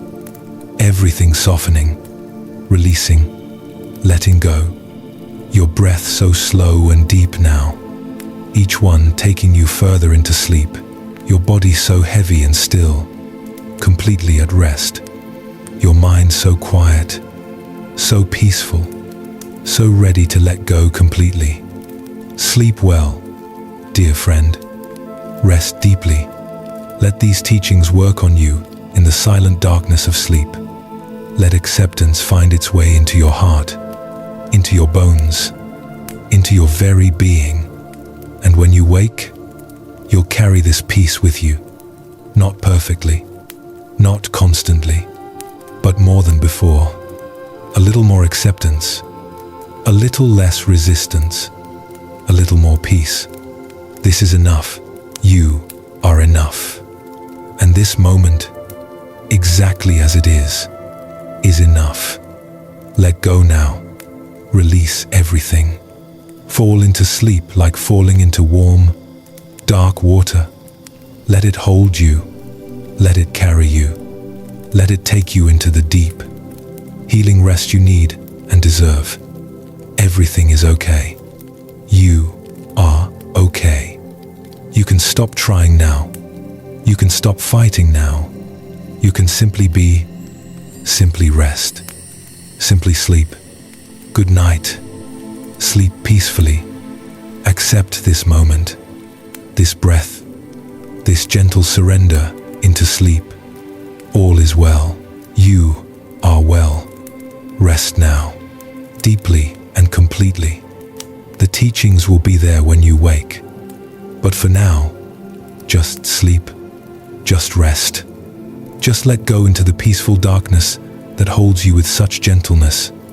You are safe. You are at peace. You can sleep now. Sleep